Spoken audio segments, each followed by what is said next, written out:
store.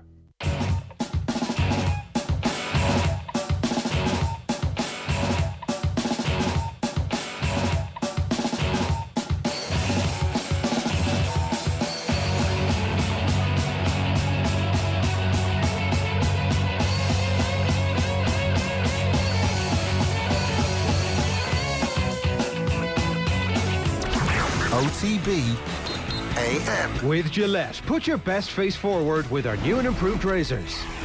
All right, it's bang on 7:30. It's Wednesday morning. You're very welcome along to OTB AM. It's Ger and Eoin with you all the way through until 10 this morning. If you want to get in touch, we'd love to hear from you. 0879 180 180 is the WhatsApp number. Or, of course, you can always get us by leaving a comment on the YouTube stream, or you can get us on Twitter as well. We also have Nathan Murphy with us this morning. Nathan, good morning to you.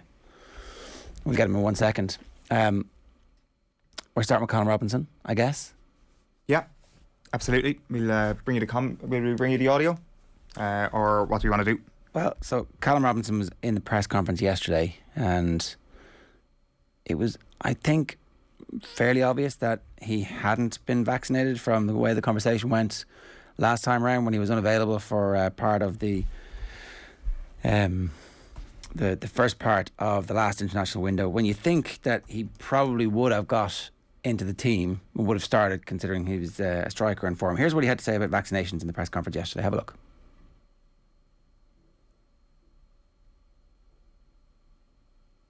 There's no audio on that though, so say everyone should be vaccinated, or you shouldn't get vaccinated. I think it's your personal choice. If you want to be vaccinated, then go do it. But if you don't want to, it is what it is. It's everyone's choice. I can't tell people to get it, and I can't tell people not to.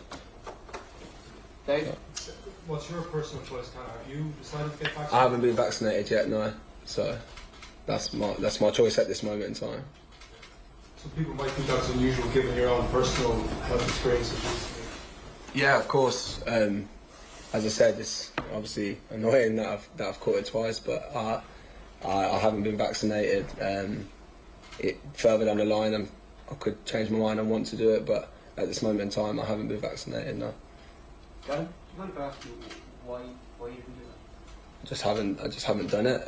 I think, as I said to you man here, it's your personal choice, and my choice at this moment in time. I haven't been vaccinated. I know, as you said, there's managers and people that will want you to do it, which is right in their way of what they think, but everyone has their choice and what they want to do. I wouldn't force it on people to do it or not. It's your choice, it's your body, and where you want to. Fair enough. Do you think you lost caps because of it? Could you well avoid it the second time? Well, the first ones, I'm not sure if I could have even had the vaccination last year. So obviously I missed the two. I think I played one. I played the Slovakia away, sorry, and then there was close contact, and then I actually caught it against just before the England friendly, and I missed 3 games. But I've obviously definitely lost caps through the corona, because of the coronavirus, which is it's obviously so annoying. That virus can take away caps from you, but if the second time you got vaccinated, there's a huge percentage of chance of you not getting it the second time. Do you realise, like, the most recent time? What, on the other month? Yeah, if you were vaccinated, you would have played for Ireland. Yeah, I know. But that, as I said, that was my choice. I haven't been vaccinated, and that's where I'm at the moment. As I said, if things might change, where I think, I want to get vaccinated, I'm going to do it. But at this moment in time, I haven't made that decision. At the moment, I'm not. No. So that's the press conference yesterday. Nathan, good morning to you. How are you?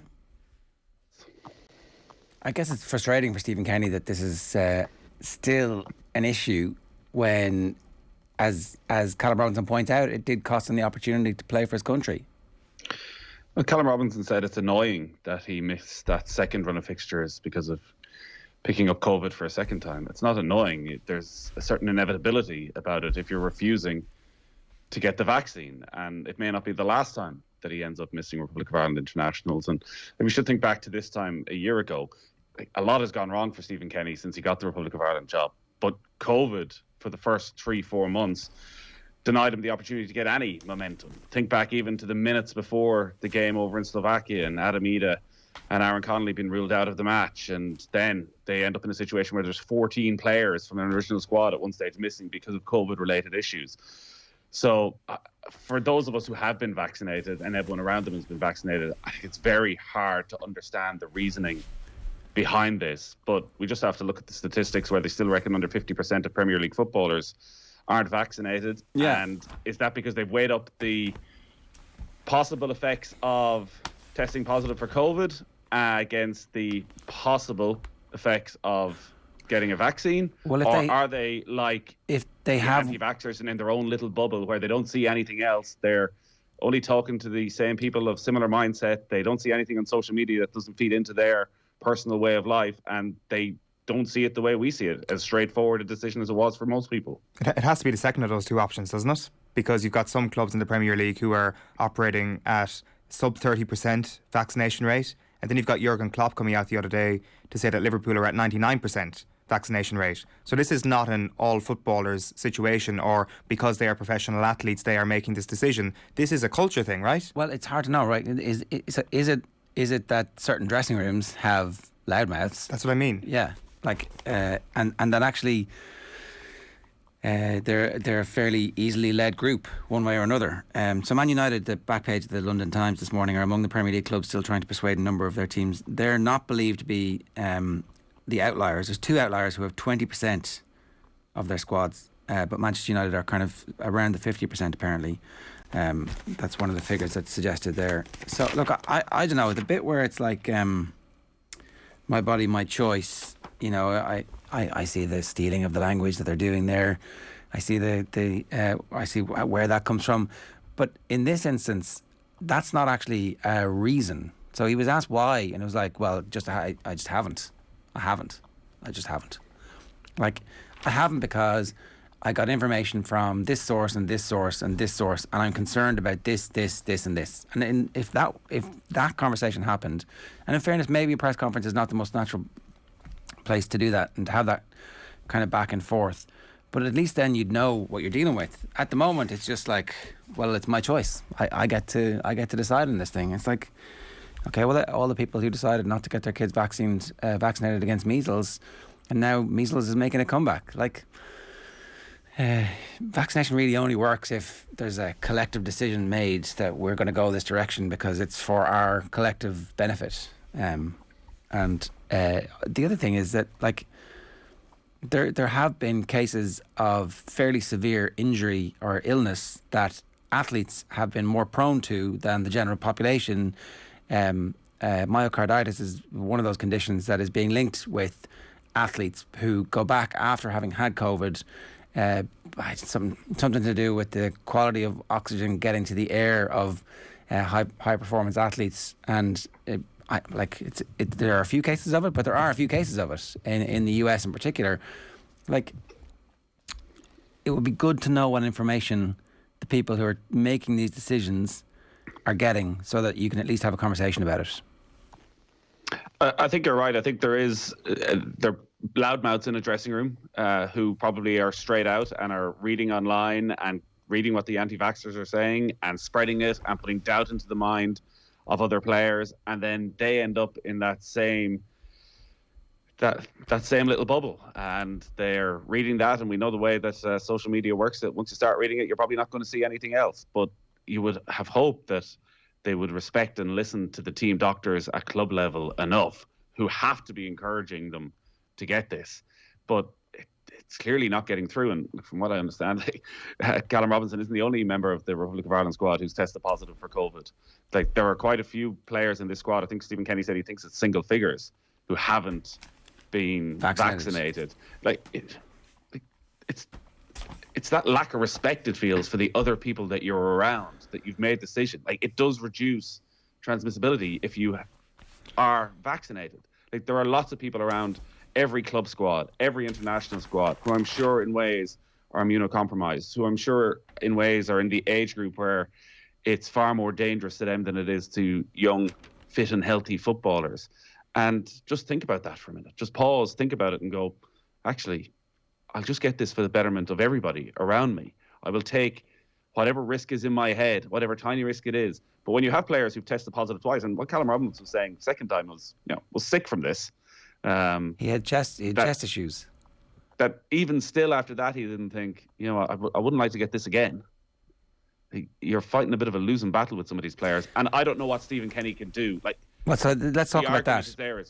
Let's talk about that, because he said that he thinks it's too radical to not pick players who haven't been vaccinated. And in a way, if we were England or Brazil or Italy and we had millions and millions of players and there was a cohort who were unvaccinated and they were deciding that actually they were putting themselves ahead of their team, then you wouldn't pick them. But in this instance, we don't have the strength and depth to go, I'm making this decision, I'm taking this stand. Or do we?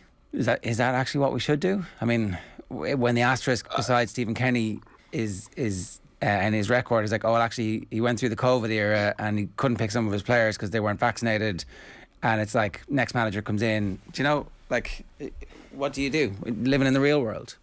I don't think it's a fair comparison either, because England are selecting players who haven't been vaccinated for COVID. Brazil are selecting players. In fact, we're probably going to find out a little bit more over the next few weeks because of the red list countries in the UK and players who may have to isolate if they're not double vaccinated as to who has and hasn't been.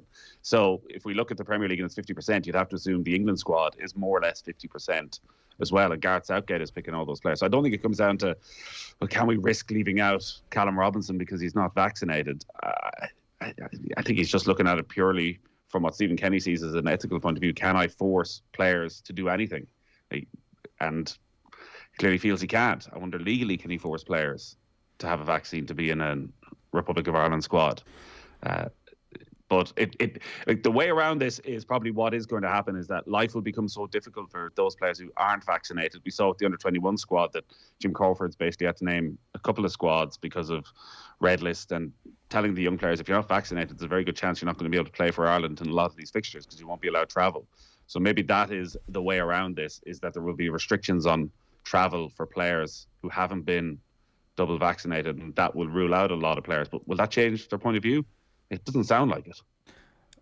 Probably not. I wonder if the real difference is actually just going to come at club level, because these are the people who employ these players, and it might get to a stage where those players suddenly aren't earning their full wages as a result of not being fully vaccinated, as we're starting to see in the United States at the moment, and that potentially is the next step in this. I think for Stephen Kenny, I think that he would take a stand that a lot of other managers aren't taking, that pretty much every other manager isn't taking at the moment, to leave out a player who hasn't been fully vaccinated. Given his competitive record so far, that is a bridge too far for Stephen Kenny. And can we accept that sort of that slight hypocrisy where, of course, Stephen Kenny is pro-vaccine and wants all his players to be vaccinated while still playing someone like Callum Robinson? I think we can. I think we can get over that. And I think we're in this very complicated situation now where maybe over these next couple of weeks and months it becomes a more defined thing, where that 30% gets much higher in the Premier League, and all of a sudden it is the vast minority of players who aren't vaccinated. And then you can start having conversations about not being paid for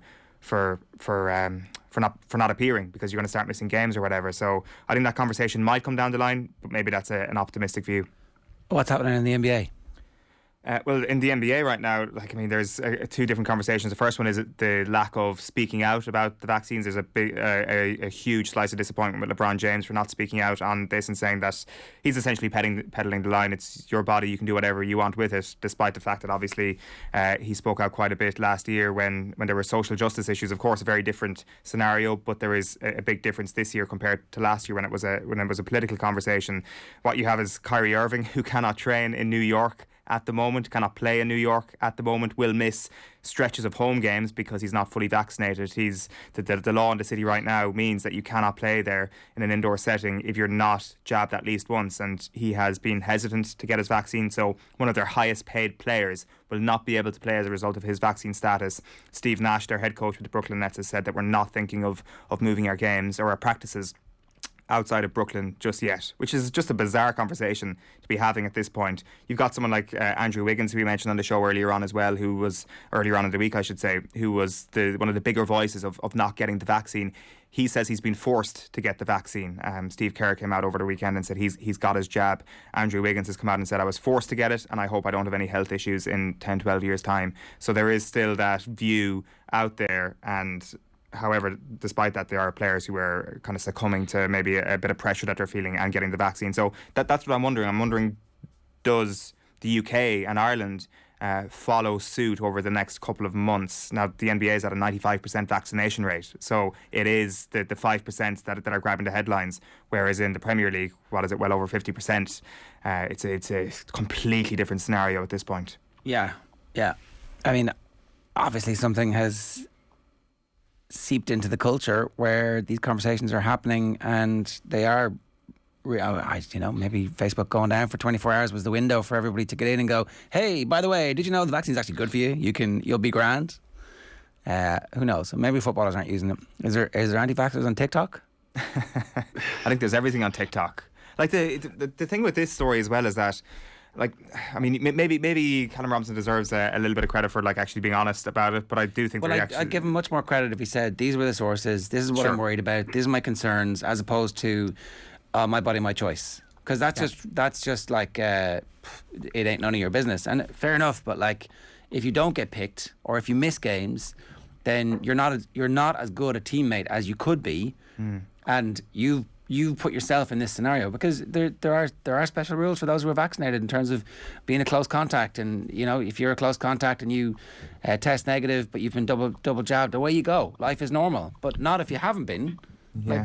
And I think I don't want to read too much into his tone. It didn't sound as though he felt as if this was a massive deal that he hadn't been vaccinated. Didn't seem to be making that connection between the fact he had tested positive a second time and not had the vaccine. But I think a huge part is footballers and that bubble and not a full understanding of what's happening, even going all the way back to a year ago. And I know Stephen Kenny didn't want to criticise, but the two players who moved seats on the plane on the way to Slovakia, even that sort of relaxed attitude of, we're in this bubble, we're meant to be separate from everyone else, but does it really matter that much?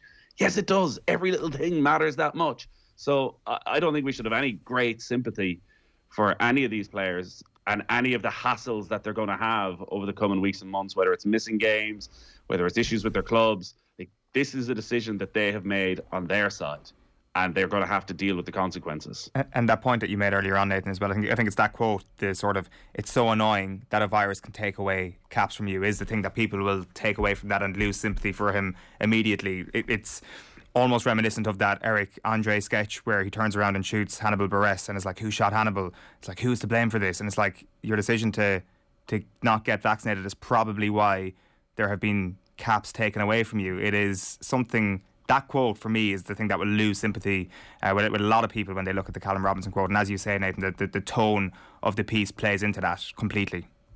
Eric Andre Hannibal Buress. Yeah. Is this the anti-travelling Wilburys? It's the reverse travelling Wilburys. It's anybody over the age of 34 is like, what? It's a well used meme on the internet in our brave new world of meme use. He turns around and shoots the guy and is like, who shot Hannibal? There is this sort of confusion within Callum Robinson's tone about it's so unfair and it's a bit unfortunate that somebody can take away caps from you because of a virus. And it's like, there is one solution to that. There is one very obvious solution to that unfortunate or that annoyance. I'm Googling the meme now. Oh, okay. Okay, I get it. Right. Great content. Quality. Yeah. 7:48 this morning. Here's what's coming up between now and the end of the show. We have a very busy programme for you. Nathan's going to stay with us and explain to us why Liverpool fans actually really love Mo Salah. We've got Feargal Logan, one of the co-managers of the Tyrone footballers, with us at 8:05. Sports Pages at 8:30 this morning. Nicola Tallant talking to us about her new book and essentially why there is no full-time professional boxing in Ireland at the moment. And then we'll play some Damien Delaney goodness ahead of the Republic of Ireland game this weekend.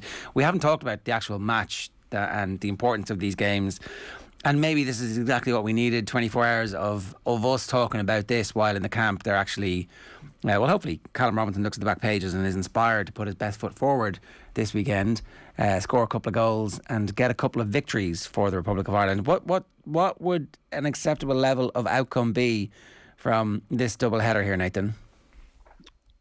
I don't think the Qatar match would be of any great importance, but I think a win in Azerbaijan is a must. They are the minnows of this group, or they should be the minnows of this group, and I think Ireland can't afford certainly against Azerbaijan, possibly against Luxembourg, to drop points against either of them. Stephen Kenny needs a win. He needs a win. What he will see out the end of this campaign, he'll be in charge against Portugal next month and against Luxembourg. I've no doubt about that. But does he get that contract extension? I think they have to beat Azerbaijan and get a respectable performance level. I think Callum Robinson has been a huge loss. I think he could be an absolute key player and should have been a key player for Stephen Kenny over the last year. When he's played, when he's been fully fit, he's been exceptional. He's had that attacking threat that Ireland have lacked at times.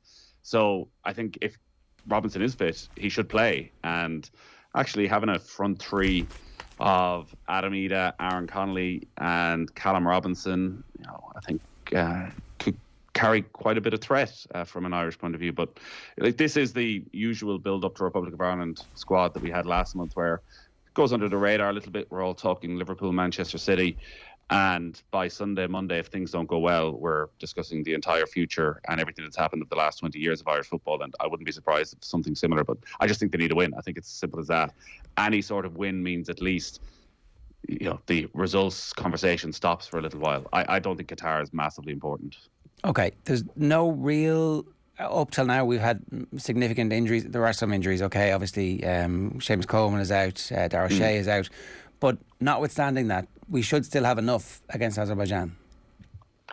Absolutely. Azerbaijan are a far weaker side than Luxembourg are. So I don't think Ireland, even away from home, if they can get where they were the first 10, 12 minutes at home against Azerbaijan, I think they'll have far, far too much for them. This is not a side, even going to Baku, I don't think it's the most frightening place to go for a match where the atmosphere is so intense that the players won't be able to cope with it. I think they got to go and show away from home, where they've done relatively well away from home. I think throughout Stephen Kenny's time in charge, the better performances have been away from home. I think they just go away and you win this game 2-0, 3-1, and start to build a little bit of momentum. They'd be, 3 games unbeaten then in the group, get a win against Qatar in the friendly, and then pray to God you can do something similar against Portugal. But there's still enough quality. Seamus Coleman's a massive loss. I have thought he might suddenly appear. He was back doing some individual training with Everton at the end of last week, but he just seems to have these constant niggles at the moment that mean he's out for 2-3 weeks at a time. So maybe it was just too much of a risk. But it means Matt Doherty will just slot into that position. They have Enda Stevens back, who can play at left wing back, presuming they go with a 3 again, and Andrew Omobamidele steps in for Darragh Shea as he did that night against Portugal. You have to win these games. I am fully behind the Stephen Kenny project, the future, the building, the opportunities, the transformation in what Irish football should be about. But I think at a base level, you still have to beat Azerbaijan, home or away. And I think you really need to be beating Luxembourg as well. Okay. The Qatar game, Damian Delaney reckoned last night on the show, was actually important in terms of mood music, atmosphere around the team, confidence. I can see the point. I can see the point of the benefit that the team got from beating the Faroe Islands. Wasn't the Faroes, was it? Andorra. Sorry, another mighty minnow.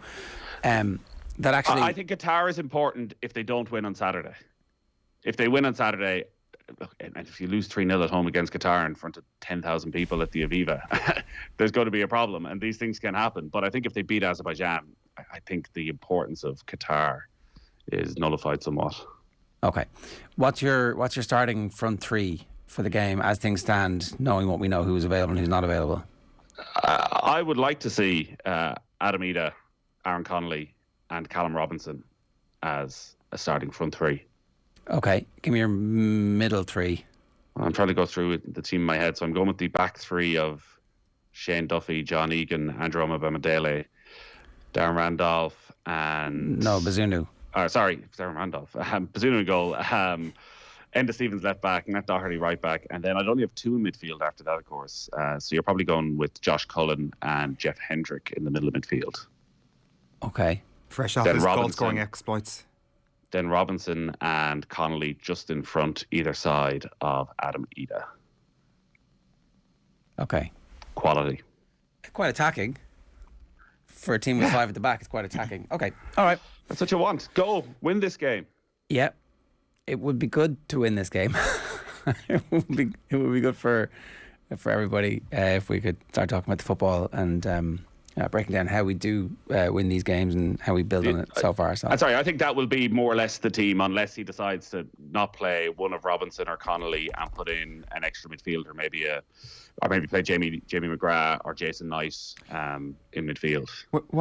How is Jason Knight looking? I haven't seen him since he's been back from injury. He's been injured. He's been injured, so they've obviously decided he's fit enough to come into the squad, and Stephen Kenny clearly has a lot of time for Jason Knight. Whether he's ready to trust him in here, it might be a little bit too soon, but obviously Malumbi isn't there either, so you'd have to think McGrath is probably the favourite. But I just think if we could get into a rhythm of playing Robinson, Connolly and Ida, that there is enough quality there that against most teams they'll cause them a lot of problems. Okay, if anybody wants to get in touch this morning, 0879 180 180 is the WhatsApp number. You can leave a comment in the YouTube stream, or of course you can tweet us at Off The Ball AM. We should talk about this bubbling story around Mo Salah, about how he's not appreciated enough by the Liverpool fans. So the Liverpool fans obviously responded to this by saying, well, yeah, actually I absolutely love Mo Salah more than anything. But is there a case that maybe Mo Salah was like slightly taken for granted? The level of quality, the goal scoring, the rate at which he has established himself as one of the best footballers in the world, while we were constantly listening to people falling over themselves, telling us how great Bobby Firmino was and how important he was to that front trio, and how Sadio Mane was probably almost as good, if not better, sometimes than Mo Salah. It turns out there's a clear pecking order. There's a hierarchy here, and Mo Salah is top of the tree by a significant bit. Mo Salah's probably top of the tree by a significant bit in the Premier League, right, and how he's at that level. And yeah, there was a lot of looking at the qualities of Firmino and Mane and playing down the quality of Mo Salah. And I think you go to Anfield, Liverpool fans adore Mo Salah. They sing the songs, they do all of that. But he is a player who can frustrate at times in that he's always trying something. So quite often he gives the ball away. And Anfield, it doesn't take a lot for a lot of moans and groans to start around the stadium, and that is down that right wing. Alexander-Arnold can give the ball away quite a lot. Salah can give the ball away quite a lot. But it's because they're always trying to make something happen. And I think that maybe fed into a feeling at times, certainly last season and the season before, that maybe Mo Salah wasn't fully on top form, that he wasn't doing it all the time. But the thing that stands out for Salah for me, and I was tweeting this the other night, is the games that he does it in, the goals that he scores against all the best teams in the league. He is the one that delivers again and again. And that goal he scored against Manchester City at the weekend, he scored 5-6 times from that exact same position. And that probably sums up maybe the decline from that first season in terms of goals, from 32 down to 22.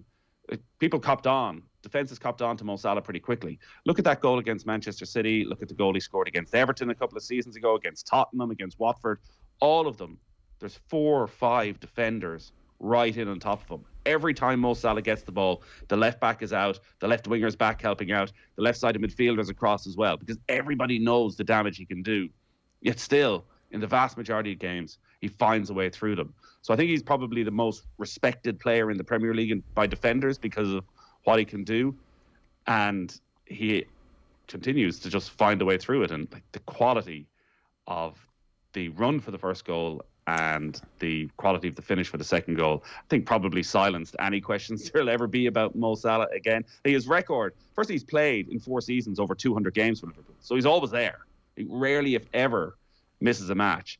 And his goal scoring record is like well over 1 and 2. It's almost probably 2 and 3 at this stage for Liverpool. So it is that, what does love mean in terms of football? Is he Robbie Fowler? Like, do they call him God? No, but I don't know in modern football if there'll ever be another Robbie Fowler type figure. I don't know. Like, does that figure exist at other clubs?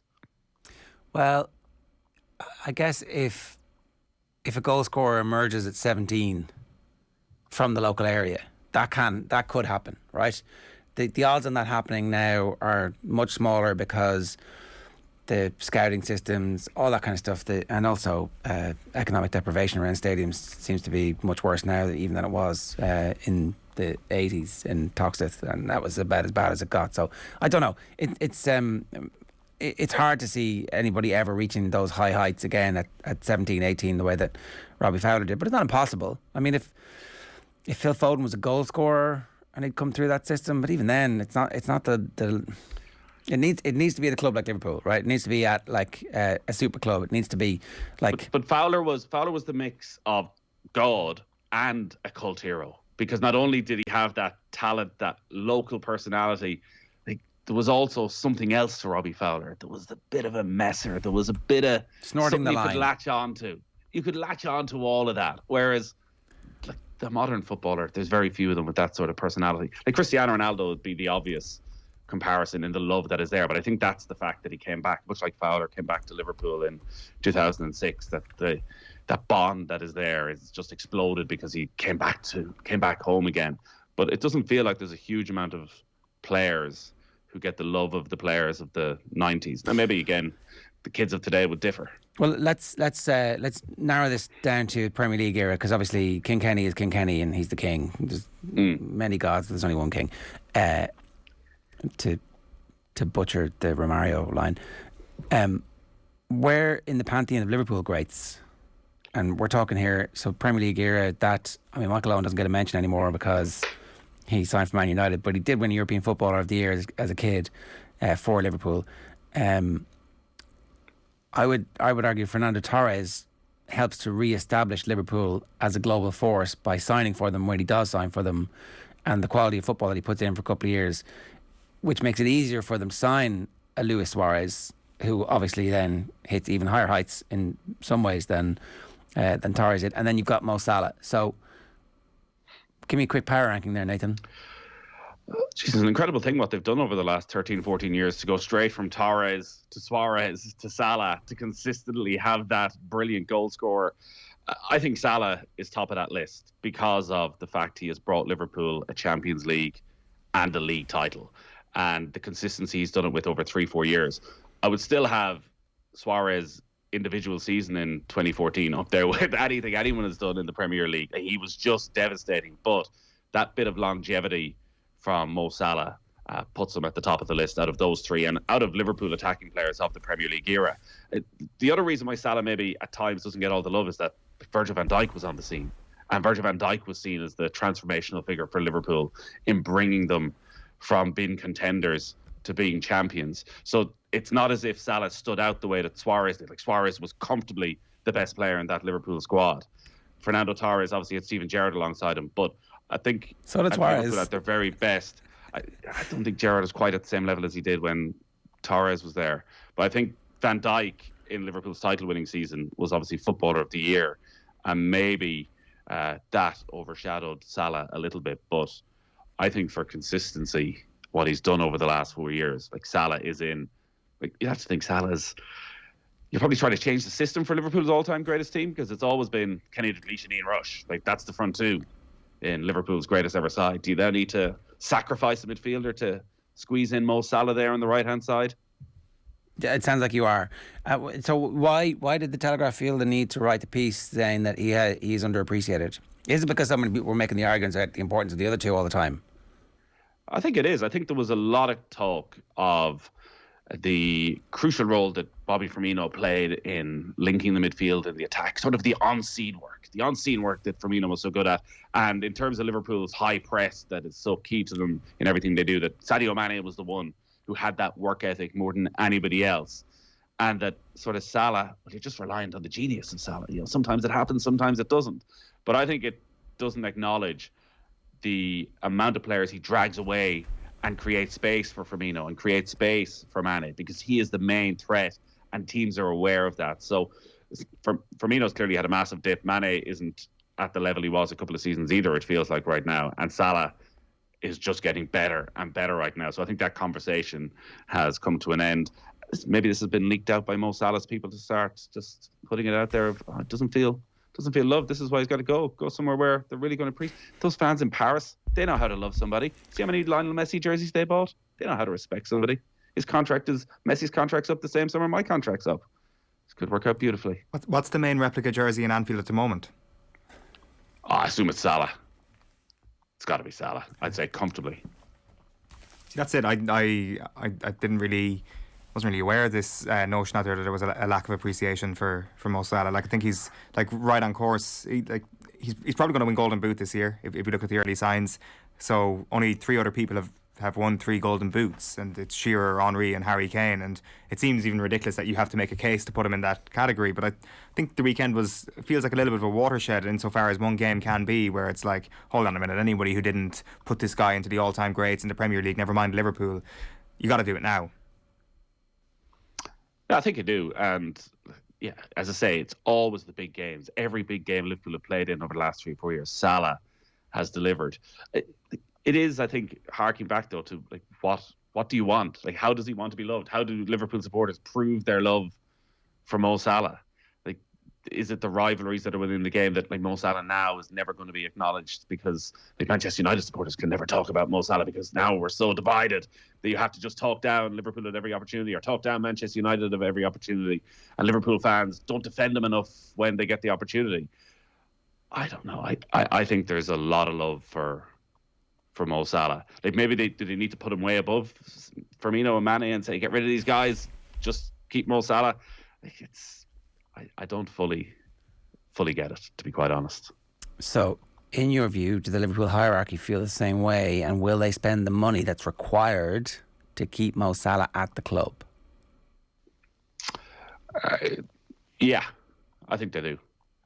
I'd be with Kenny Cunningham, made a good comment of like Salah needs to be fair to the club as well, in that, you know, if they offer him 400 grand a year, take the 400 grand a year. Don't say I'm holding that for 5 or a week. Don't say they offer him 400 grand a year. I'd say, lads, you're grand, thanks. Yeah, 400 grand a week. Take the 400 grand a week.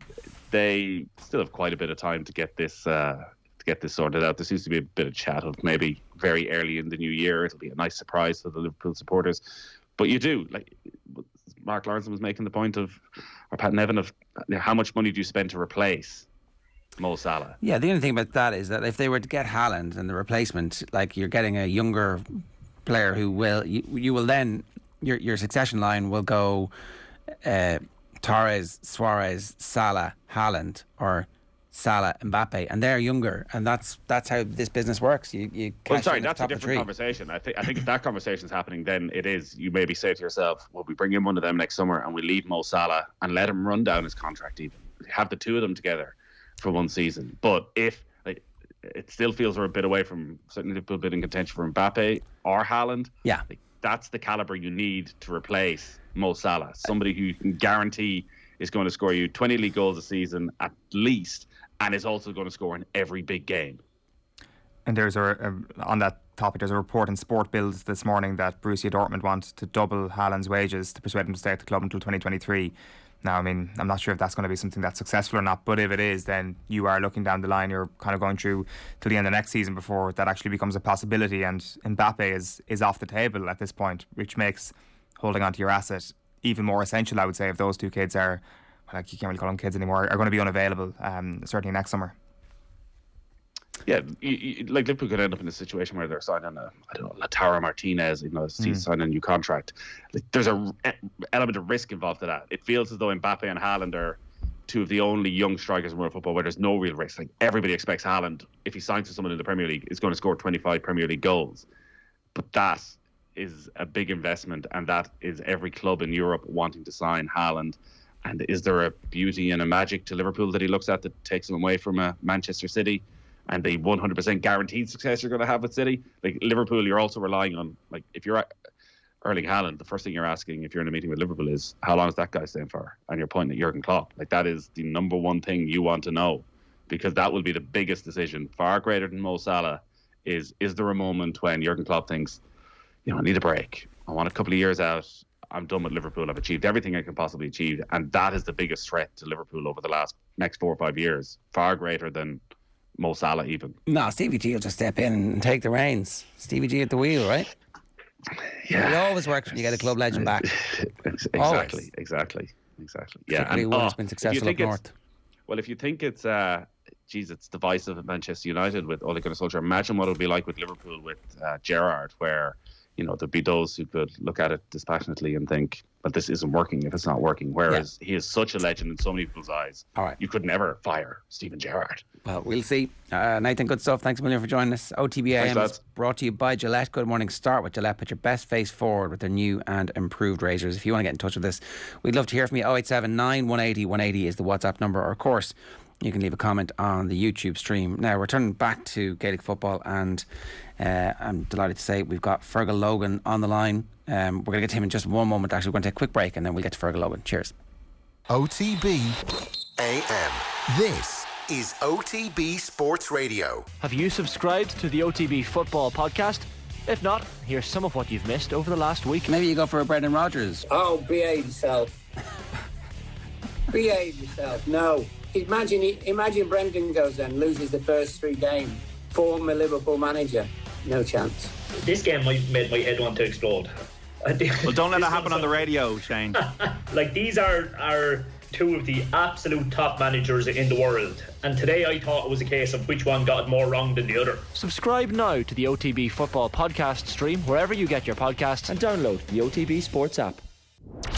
OTB AM. With Gillette, put your best face forward with our new and improved razors.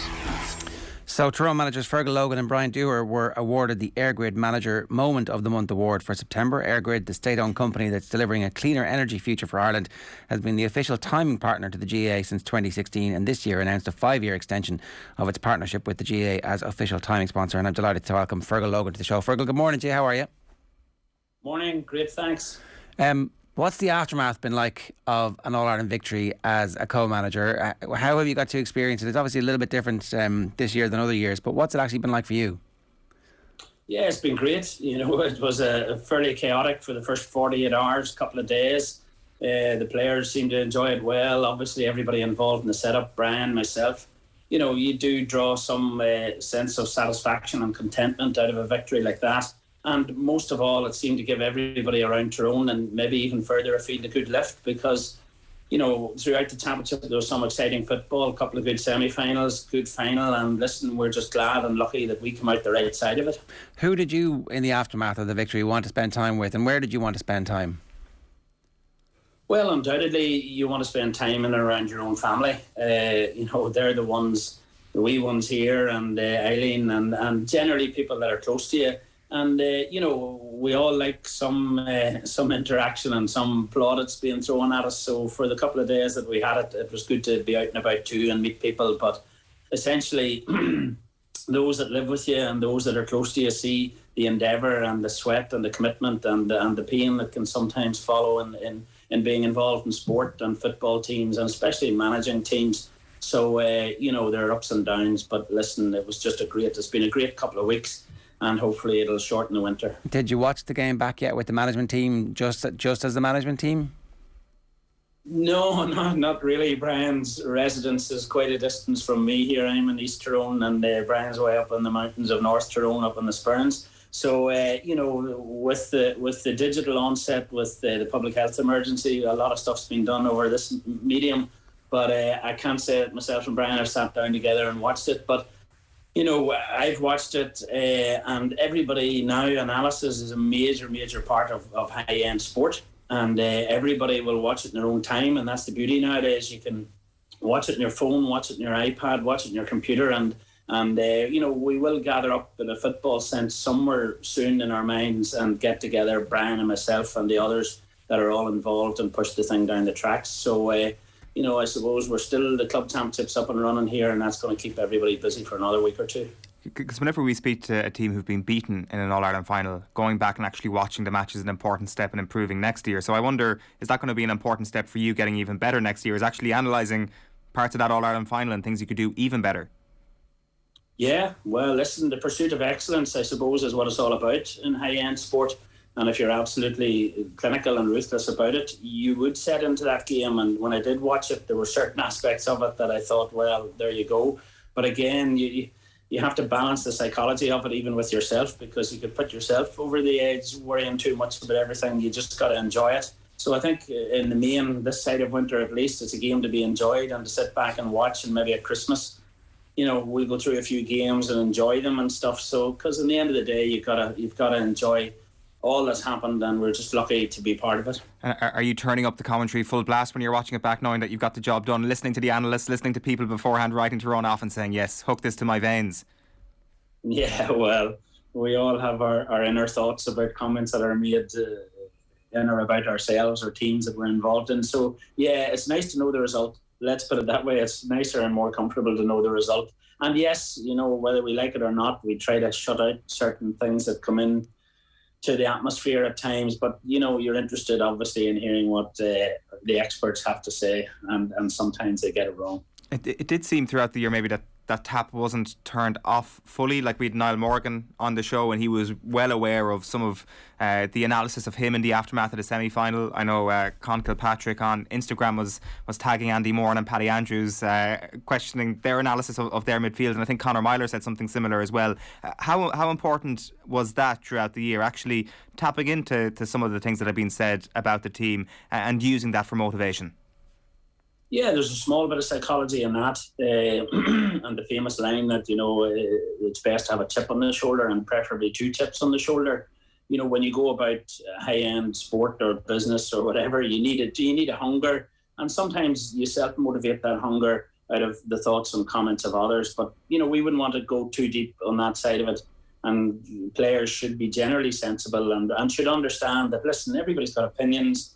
Sometimes we're wrong, sometimes we're right. Everybody puts them out there. People put them out there to greater or lesser degrees.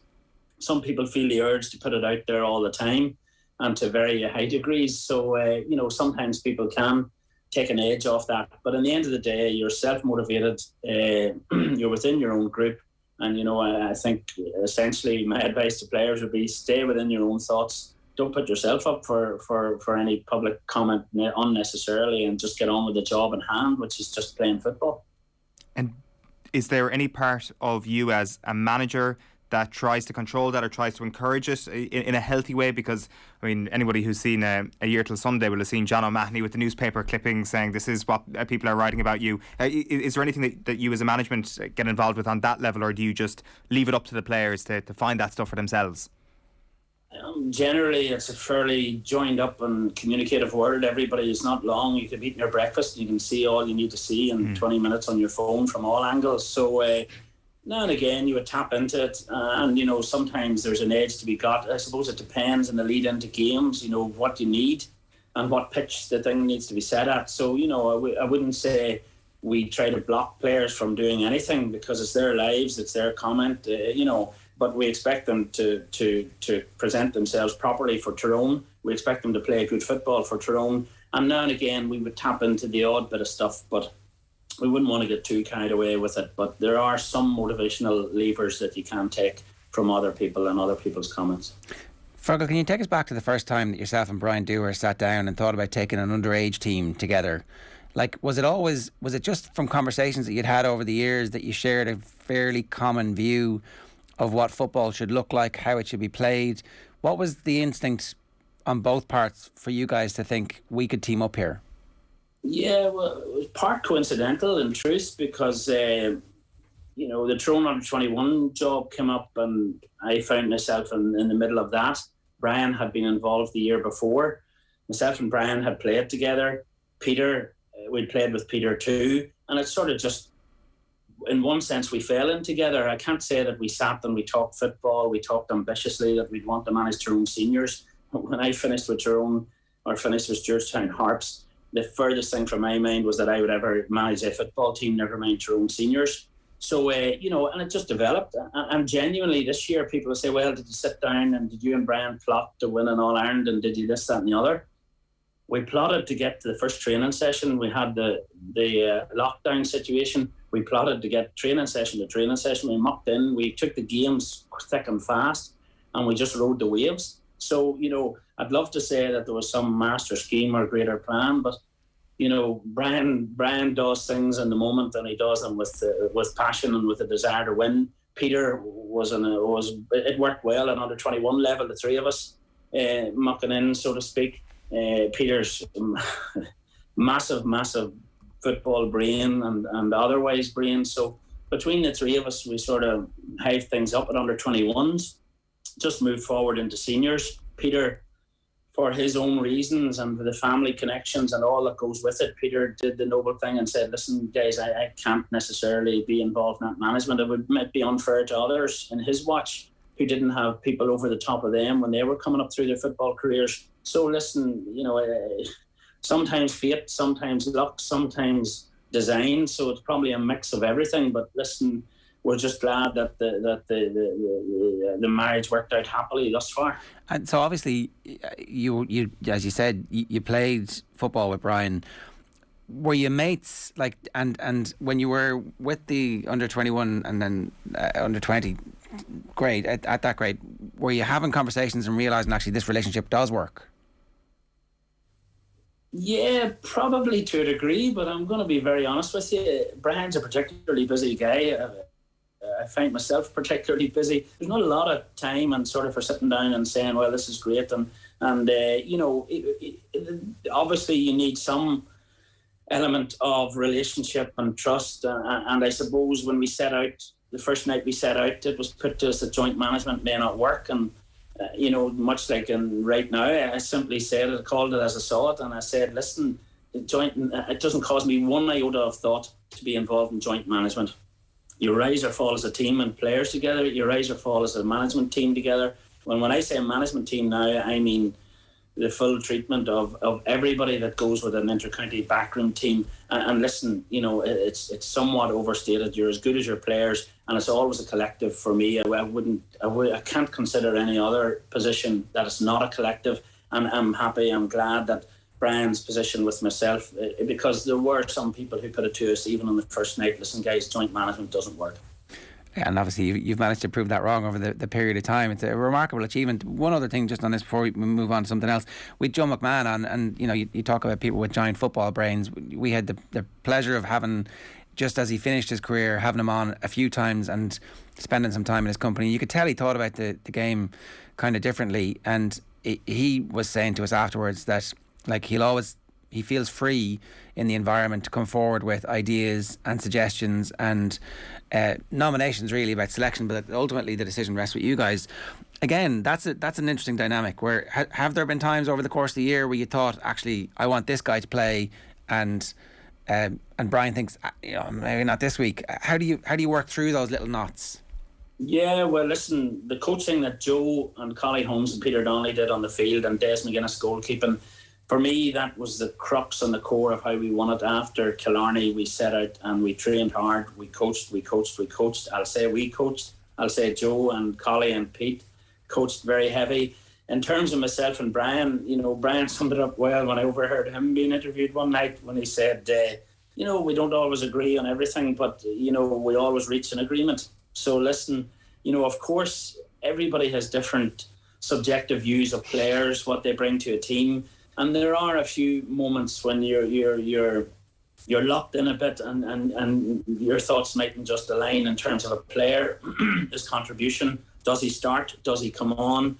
Is he in the 26? Is he not in the 26? But, you know, we managed to work most things out, and you know, when you're bringing on good footballers into a team and when you're dealing with good footballers, you know, generally things look a lot better than they might otherwise look, having seen it at all grades, you know. Well, when you think about it, the hive mind is always better and more interesting than a single individual's. Like, just because you push yourself, you guys have to have your view fully thought out, and you need to have second order thinking. Well, what's going to happen after that, you know? And then all of a sudden, you're both reaching a deeper understanding of each other's positions. And when that works, that's unbelievably powerful. Yeah, because, you know, nobody's an island and nobody has all the answers. And at the end of the day, as you say, if you're challenged when you put forward a name or a player that you want to play, you have to have your good reasons and your reasoned decision set out, and it'll be challenged. And that goes for everybody, the three coaches, Holmesy, Joe, Peter. You know, we would take soundings from everybody. I suppose ultimately the buck stops with Brian and myself. So, you know, it's a happy collective, and it worked out well this year. That Killarney game has become something of a road to Damascus moment, it seems. It's certainly, when the book is written about Tyrone's victory this year, there's going to be a full chapter on that game in Killarney. What's your reflections now on what the team did in the build-up to that game, why that game went the way it did, and the lessons that you learned? How do you think about that match now, in isolation in some ways? Yeah, well, listen, we were just delighted to stagger through the 3-team group or 4-team group of all the northern counties here. And a draw at the last dying breaths with Monaghan got us through. We were delighted to get a semi-final against a team like Kerry. In one sense, the trip was a sort of a double edge, because we thought, well, listen, it's a chance to get away with everybody and try and build the thing. And we had a very good weekend in Killarney, save for the 70 whatever minutes it was. And you know, the reality is that I would love to say we were either training that morning or we were out the night before. You know, we got off the bus, and to stretch our legs, we walked around the national park and they threw American footballs at each other and rugby balls and fisted a few balls. The next morning, maybe they saw members of the backroom team all out jogging. The gym was open for people outside of the 26, maybe. But, you know, we went at that as a very, very important game. And we came up with our tails between our legs, well chastened.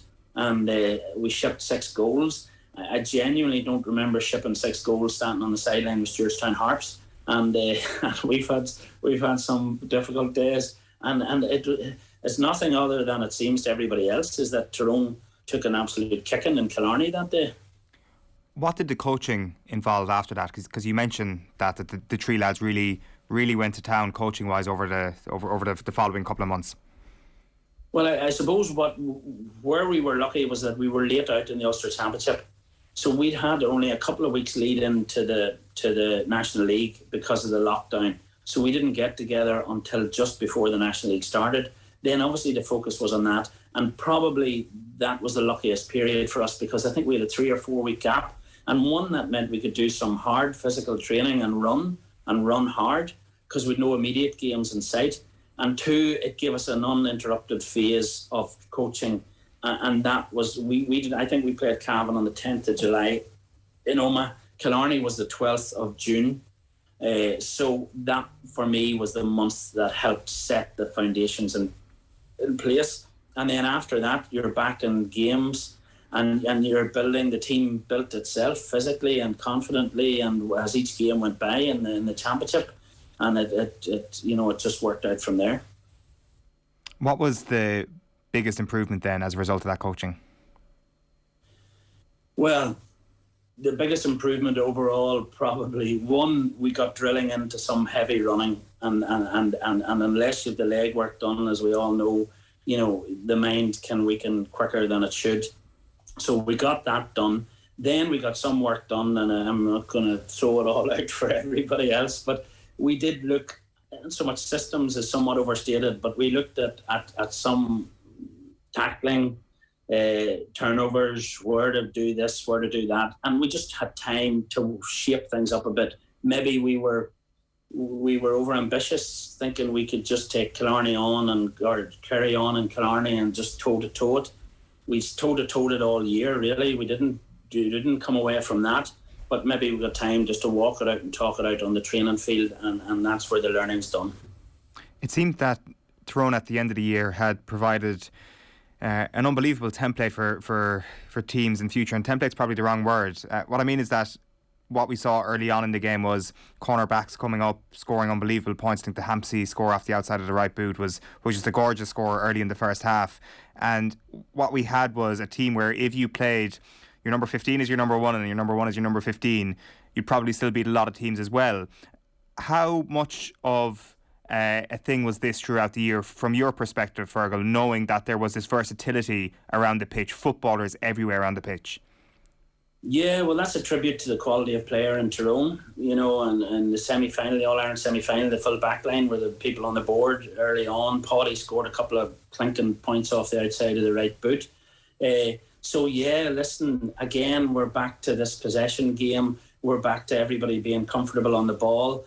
And I suppose that's the key moment, because, you know, I have said it for years that your full back line's your most potent attacking weapon, because they come onto the system, certainly during the defensive years, they come into the play late, and during the blanket defence, which I thought would wash itself through, and hopefully it has washed itself totally through the system now, but, you know, they were your most potent attackers, so everybody needs to be comfortable on a football field nowadays. Listen, the goalkeepers, as you've seen, need to be super confident and composed on the ball. So it's a long way from my day, to be honest. But we're blessed in Tyrone. We have a good standard of footballers with a good skill set. and we don't mind who kicks the points, to be honest, as long as they go over the bar.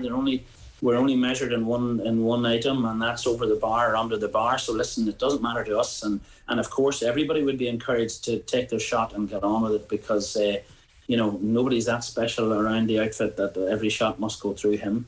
Why were you confident that the defensive systems and the blanket defence would wash themselves through? Because there was a lot of conversations about rule changes and changing the game in order to get rid of it, but obviously you were sure that it was just a phase.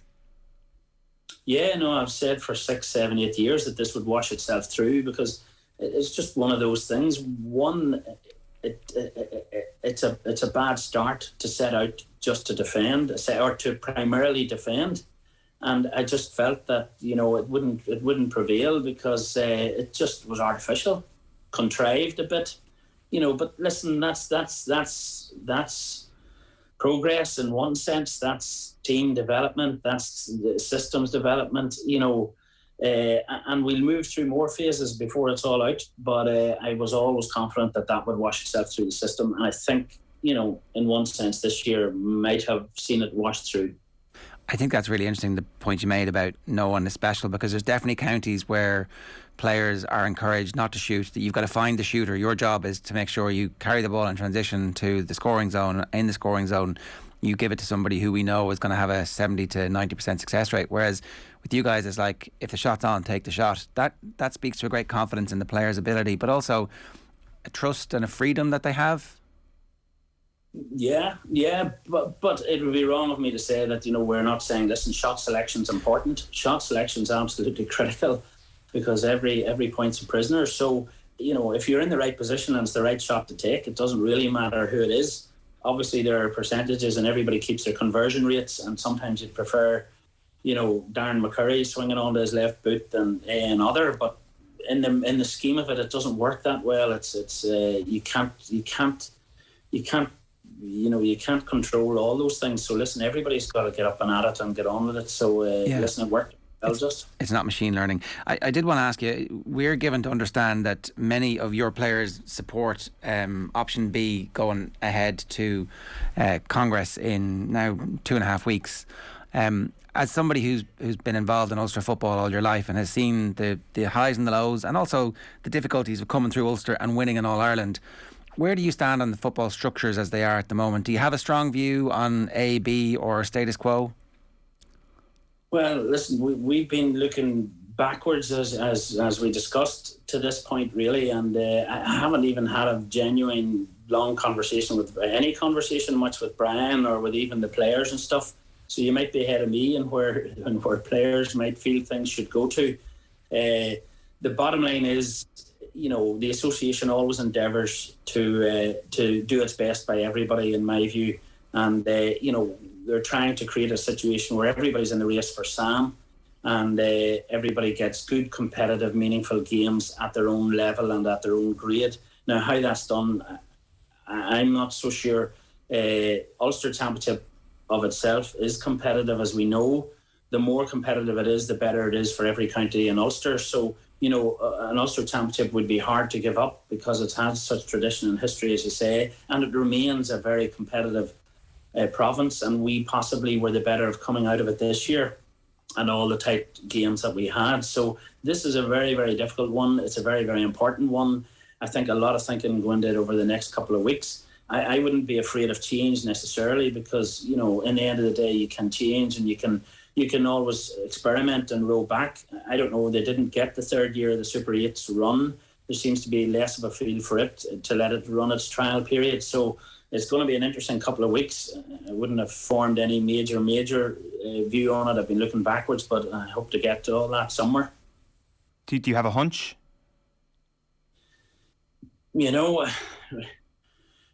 I think you need to be playing at a level that works for your team, and I know from my own club, I know the feeling of being a smaller fish in a pond with my own club here in Tyrone, Stewartstown Harps. I know that when they created the junior, intermediate and senior Ulster clubs and All-Ireland clubs, it was one of the best things that ever happened within the association, because every junior footballer and every junior hurler could finish up playing in Croke Park on an All-Ireland final club day. We managed to go to an All-Ireland club final junior in 2005. and we met a Kerry team who put manners on us again, Fanoog. But ultimately, we felt we were the best footballers in Ireland at that stage, even though it was a junior. So I just think it's critical that everybody gets competitive, meaningful games in decent weather, preferably spring.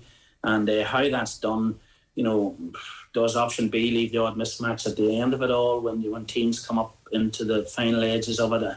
I need to look at it well. I need to study it. I'd like to talk it out with others and see where all our thoughts rest. All right, Feargal, great to have you with us this morning. Congratulations on an amazing year. Enjoy watching the video whenever it happens collectively, because there are some incredible highlights, some all-time great moments. Sorry, there was one last thing I wanted to ask you about. Con Kilpatrick went public on Monday night on the Claire Byrne show on TV.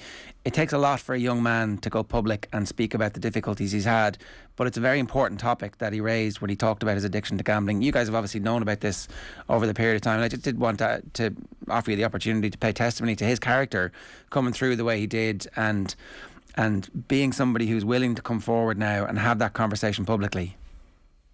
Yeah, well, of course, this is a very, very serious issue. Whatever about all the football issues that surround us and keep all our thoughts tied up at times, there are real life issues with the public health emergency, gambling, all sorts of addictions out there.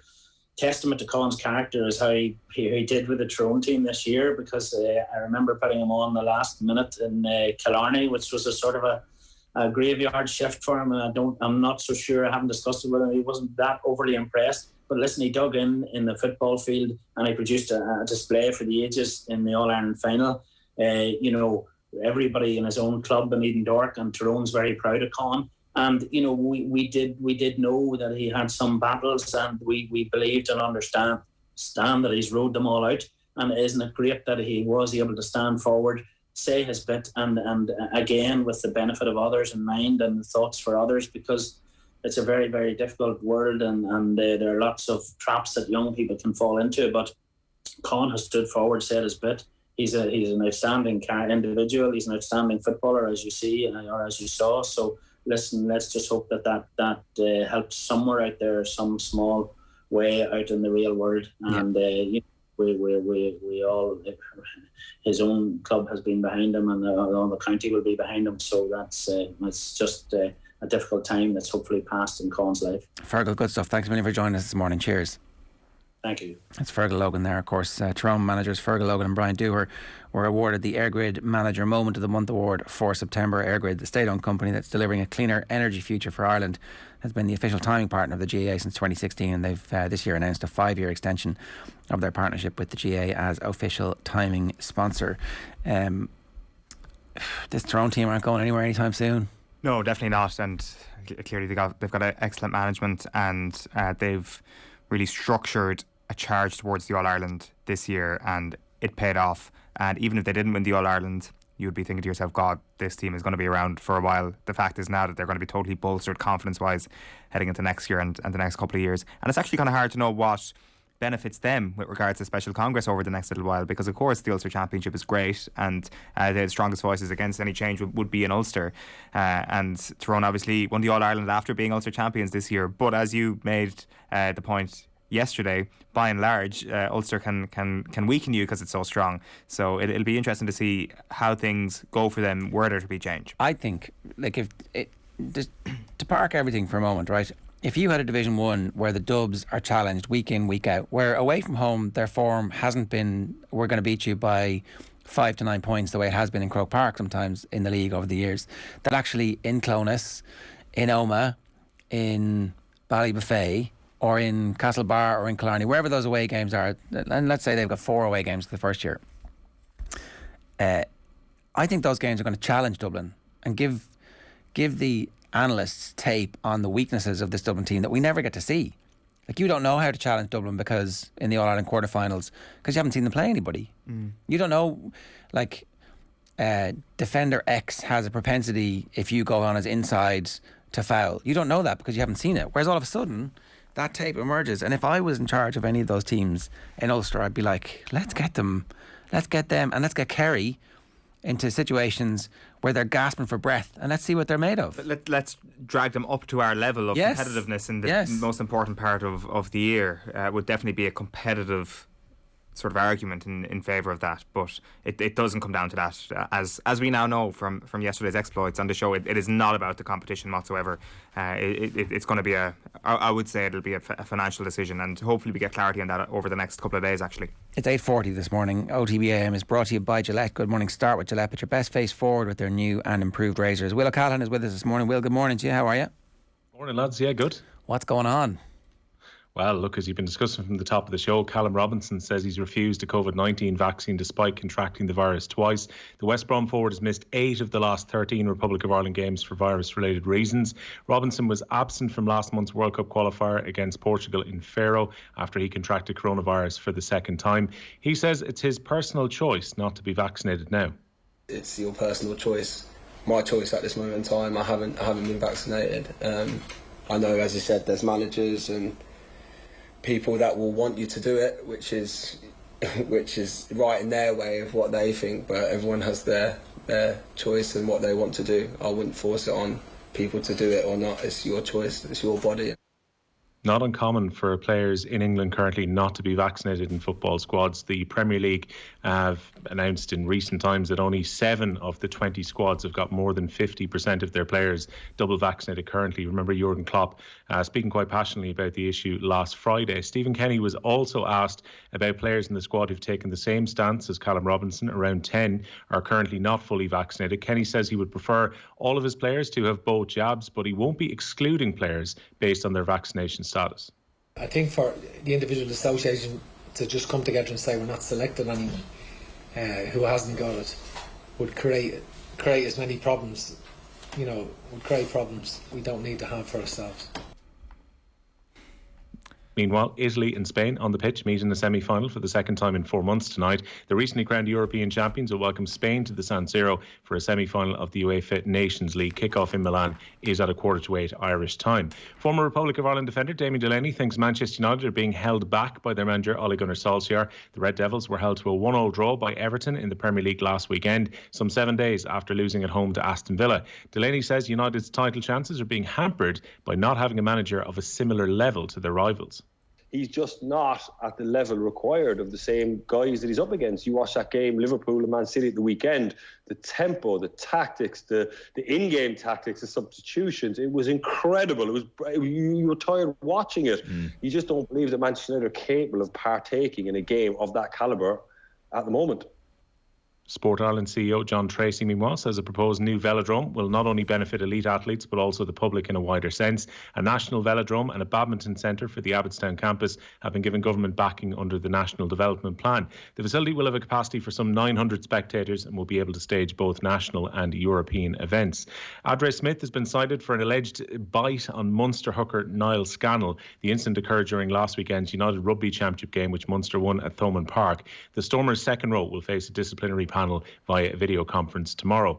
Jordan Lammer is in contention to make his first appearance of the season for Leinster. The fullback has returned to full training, having recovered from a groin injury. Leinster yesterday also confirmed that Dennis Leamy had taken up a role as the province's skills coach, especially in the contact zone. Leinster forwards coach Robin McBride has been discussing exactly the brief that Leamy will be taking up.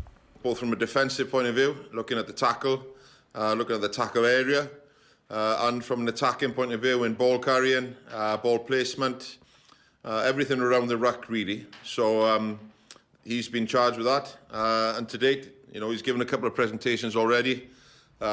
He's definitely a passionate rugby man. Titi Tuimaga will have to wait until he gets a visa before being able to line out for his new club Connacht. The Simone prop was signed yesterday by the Western Province following an ACL injury which was sustained by Irish international Dennis Buckley. Head coach Andy Friend hopes to have his new signing available on the pitch by December. Donald Cusack is among the favourites to be named the next Cork under-20 hurling manager. Pat Ryan stepped down yesterday after delivering back-to-back All-Ireland titles in the calendar year of 2021. Cusack left the position of minor manager last year with his successor Noel Furlong delivering an All-Ireland title title of his own. Both Furlong and Cusack are now considered the front runners to replace Ryan, based on this morning's papers. Brian Dowling will be remaining in charge of the Kilkenny senior camogie team for next season. The 2020 All-Ireland winning boss was last night ratified for what will be his third year at the helm. Kilkenny surrendered the O'Duffy Cup with a semi-final defeat to Cork this summer. It's understood that England's Ashes cricket test against Australia, the tour this winter, will go ahead, with Test captain Joe Root leading an almost full-strength squad. Positive talks are believed to have been held with England's players last night, who had expressed concerns about quarantine restrictions going into Australia. Discussions with Cricket Australia are due to resume later this morning. And the going is yielding ahead of this afternoon's 8-race meeting at Navan. The first at the Mead track there of 8 will go to post at 1:15. Well, good stuff. Thanks a million for joining us this morning. Cheers. Cheers, lads. Will O'Callaghan giving us your daily sports news fix. It's 8:44 now. Episode 22 of the Football Pod with Paddy and Andy is now available to listen to. You'll get it first on the OTB Sports app every Tuesday, everywhere else from Wednesday morning. To subscribe to the Football Pod with Paddy and Andy. This week, Tyrone All-Ireland winner and former AFL star Conor McKenna joined the pod. We learned a good bit more about him. Have a listen. A lot of people mightn't realise this, but you wanted to be a jockey when you were 13 years old. I quit football for a year when I was 13 or 14 now, so I went to a couple of stable yards and rode out most mornings and then tried to be a jockey, but I was tough life. That's a tough life. A bit heavy. About 13 years of age, I was pretty happy for it. So that took a world's biggest jockey. That took a downfall, very quickly. But it honestly is still my first love. I would put it ahead of Gaelic football and most other things. I bought 2 horses and I trained them. Sort of me and my dad trained them, and dad's a license, so just looking after them. But that was my first love, and then that's a sort of weird one because I never really loved playing Gaelic football when I was younger, and then sort of the minors was one of probably the most enjoyable years I had. Getting to the final, it was just a great group of lads, and the crack we had that year was unbelievable. And then I went to Australia and seeing the under-21 boys win All-Ireland when I was in Australia probably was one thing that I sort of felt sort of sick about it, and it's probably when I realised I actually do want to win All-Ireland. So that sort of hit home with me, and then I went to the Ireland final in 2018, and the first 20 minutes when Tyrone went probably 5-2 up or 5-3 up, I thought I was going to be sick. It was just hard to watch, so it hit home then that you were getting sick at that stage as well. Oh Jesus! I was like, I obviously want to be part of it. So yeah, that was really but it wasn't really. I was younger. It wasn't really anything. You caught a bug. It's funny because if anyone was listening to last week's episode, they would have heard Paddy talking about being dropped in 2011 from Dublin. He was 22. He'd been on the panel for 4 years, and he told us he was in tears in his or crying in his parents' house watching the All-Ireland final in 2011 on his own, and he had missed it. So I suppose, without jumping to conclusions here, boys, you seem to get caught by the same bug of trying to write it, you know? Well, it's slightly different with me. I was dropped because I was going on the piss. Conor wasn't there because he was a professional athlete. So it's, I like the way you've tried to link it. So I'll take that. Well, you were going to join in Mana. Yeah, and then I tried to join soccer as well then. Yeah, really interesting stuff there. I had no idea. I mean, obviously he ends up being a little bit too big to be a jockey, but there's a post-Gaelic football career for Conor McKenna. That is this week's episode of the Football Pod with Paddy and Andy. I did feel like, geez, I wonder what they're going to do in the off-season. And then the first one after the All-Ireland final was the one where they interviewed each other, and it was absolutely sensational. And this week they've got Conor McKenna on, so the old cliche about knocking it out of the ballpark, that's exactly what they've done with the Football Pod with Paddy and Andy. Episode 22 there. You can get it there. Loads more, including his AFL experience, what changed when Mickey Hart left, and why GAA is never going to be the number one thing in his life. Right, it's 8:47 this morning. We should talk about how good it feels to see Dennis Leamy in his Leinster gear. It's one of those things that really gives me a warm feeling. It's like, wow, look what we just did. Us being Leinster, obviously, and you, Eoin, you being Munster in this instance. We took your boy. We've taken his skills. We've injected them into the best young players in the country. And we're going to show it in your face now for the next decade on the back of this man's genius. Leamy was always one of my favourite Munster players. I mean, if you're allowed to have favourite Munster players when you're a Leinster fan. But he would tear up trees for Ireland. His performance in Twickenham against England, going to mix up my years here now, but the Shane Horgan 2 tries, he is sensational in that game. He is just brute force, brilliant intelligence. There's a line out towards the end of the game where it's just Leamy, where you're just like, Leamy! And there he is, looking spiffing. in his Leinster gear. It just seems to fit him. I think maybe what Leinster should do is just decide that Tipperary is actually really culturally more Leinster than Munster. Oh my God, here we go. We'll just take Tipperary from you. You're not really using it. You kind of seem to be underutilising it. That is it. I'm going to decide that. I think you'll find Trevor Hogan also a key member of the Leinster backroom team. This imperialistic view that you so rail against quite often on this show has reared its head in truly disgusting form Tipperary this morning. The best thing trying to annex Tipperary for Leinster. Well, I mean, Aidan O'Brien's actually... Offaly should be in Munster. Aidan O'Brien's from Wexford. Should be in Munster. Look, I mean, I think Offaly spiritually feels a bit more like Munster. Maybe you can have it. Maybe it's a fair trade. No, I wouldn't trade Tipperary for Offaly, sorry, but I would take Offaly, you know. Oh no, it's a trade. It's a trade. We'll take the Lowrys. No so problem. How do you feel as a dyed-in-the-wool Munster rugby fan? feeling Dennis Leamy, seeing Dennis Leamy in the photograph, it was like, yeah, that looks good. I think Rory O'Connor in the Independent today has a list of the wild geese, so I'm considering Dennis Leamy a wild goose of Munster. Van Gran and Co are just keeping the seats warm for a Rog, O'Connell, Leamy, Mike Prendergast dream team to come back, a travelling Wilburys collection of Munster geniuses to come back one day down the line. So it's okay. I mean, you've obviously you're leathered with money in Leinster. You've got an unbelievable private school system, and you don't know what to do with your cash. And it's great that you're able to fund the development of a great young coach like Dennis Leamy, and we will be truly grateful for your service down the line. You're doing a great job of keeping your best people associated with the team. Oh no! So here's Rory O'Connor's list in the Independent today. Dennis Leamy, Leinster's newly appointed contact skills coach. Donegal Ryan, who's obviously finished his career at Racing and is now part of La Rochelle's coaching ticket. Mossy Lawler, backs coach at Connacht. He works with his cousin and fellow Shannon man Colm Tucker, who handles defence. Felix Jones, obviously famously part of Razzie's setup, learning all the dark arts. James Collin, a coach at Poe. He became a coach at Poe in 2017, now defence coach at Toulon. Mike Prendergast, obviously, who is now Racing 92 attack coach. Paul O'Connell with Ireland. Flannery, who obviously won the Premiership last year with Harlequins, really quickly got to Harlequins, team goes and explodes. Ronan O'Gara, obviously at La Rochelle, and Declan Kidney at London Irish, who seem to be getting better as well. It's like, that's pretty amazing. That's what happens when you have green shoots all the time in a phenomenal part of the country. Great people are just going to have to fly away for a little while and come home when they're all ready. So I think this is something that people should be proud of, that there are all these fingers in the pies across Europe and across Ireland as well. If the Ireland coaching job becomes available after the Rugby World Cup and the Leinster coaching ticket is transfixed to the Ireland one, which would seem like a fairly, it's not that controversial to say so. Maybe Paul O'Connell, who's already in the setup, would step up. It's not a done deal, but at that point you could easily see O'Gara and Leamy and Flannery in charge of Leinster. Don't say it. Oh my God. Wouldn't that be amazing? Well, here's the thing.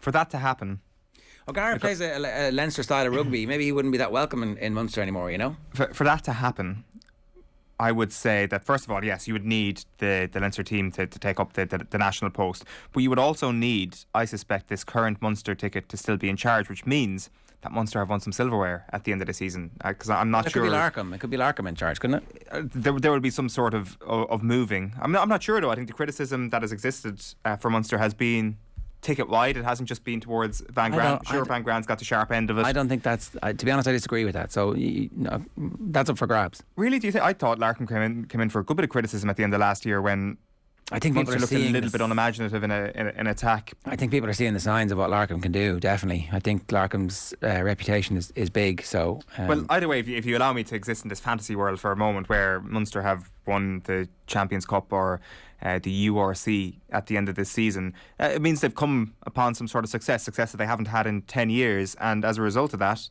things are going okay for Munster. So either way, it's a win-win. Either you've got your boys home. So you've won a league title. Say you win the league title, and then next year you don't win the league, and then the lads move on. The coaching ticket with Leinster moves on to Ireland, and then it's like O'Gara, and I mean, it would be a bit of a homecoming for Felix Jones. O'Gara, Felix Jones, and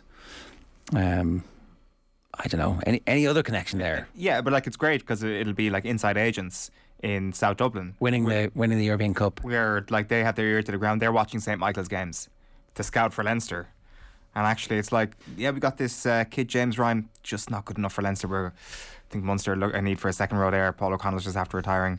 Let's send him down the road. So this, no matter what way you look at it, is just a perfect scenario. Well, congratulations to Dennis Leamy on stepping up to be involved with the Leinster senior team. It is great that there is a pathway for young Irish coaches to progress through the provinces and to get jobs, and to be part of that coaching system is actually a clear sign that things are working well. You could definitely do it some more, and I actually think there's a good chance Andy Friend would be an amazing Ireland coach, and he might well be a candidate for it. So he's going to be on the show on Sunday. Looking forward to hearing what he has to say.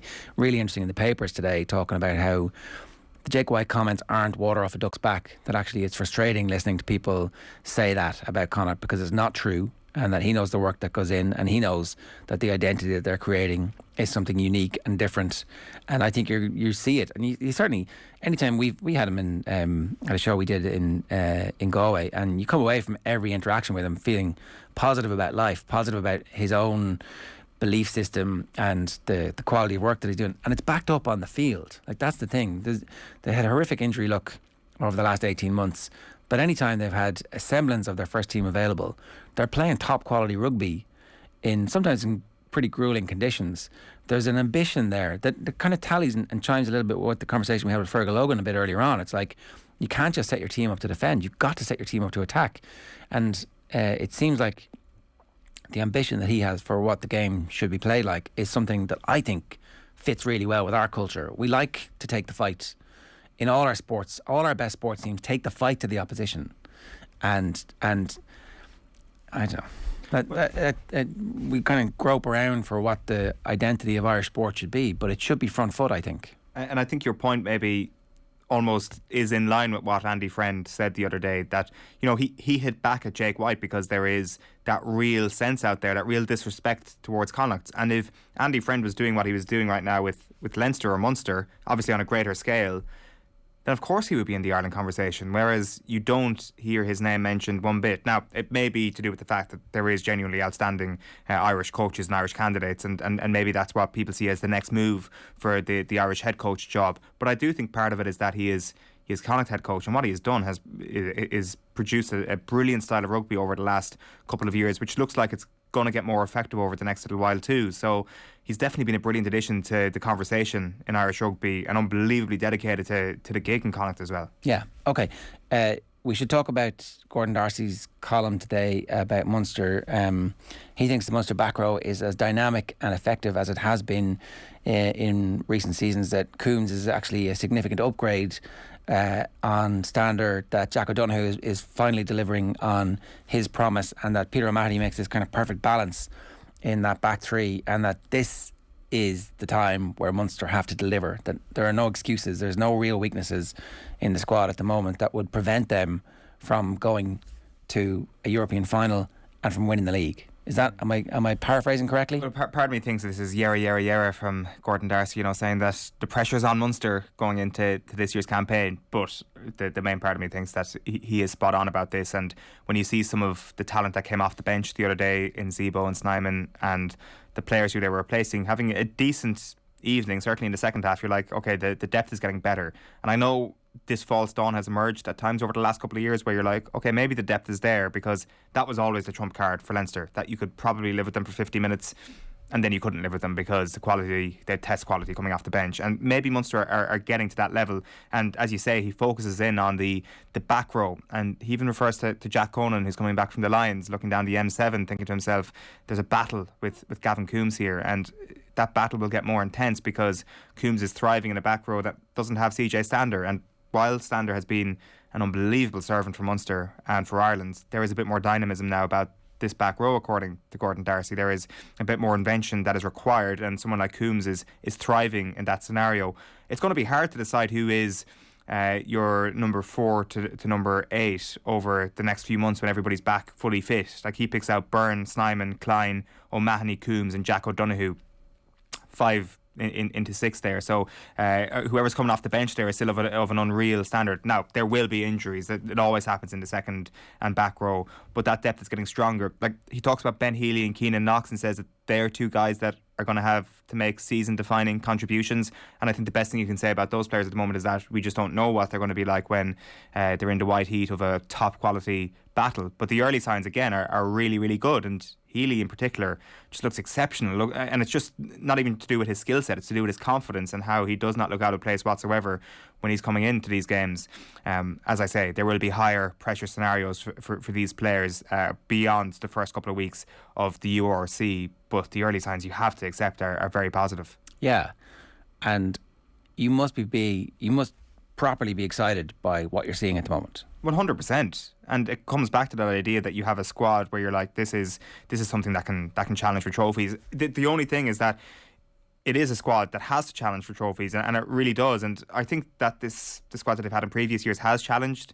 It's just fallen short, in particular against Leinster in defining games on a domestic level, and I think that's where things have fallen flat. I think last year Toulouse were much better in the Champions Cup. Of course, on the day the game could have gone differently for Munster. In fairness, it could have, but I think quality-wise Toulouse just looked to have the edge on Munster in a couple of different departments, and particularly in the half-backs. And it's just going to be really interesting to see how Munster develop in that area over the next little while. And it comes back to Healy again, it comes to Craig Casey, but also to see that level of performance from Conor Murray that prompted Warren Gatland in the first place to make him Lions captain, to get that level of performance from Joey Carberry, which made him one of the most exciting young talents in Irish rugby.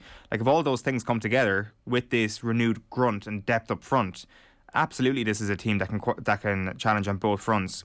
You do just have to be cautious, because it feels like we've said this exact same thing over previous seasons with Munster, but this feels different. A level above, you know. This does feel different, because you still got Dialende to pepper in as well.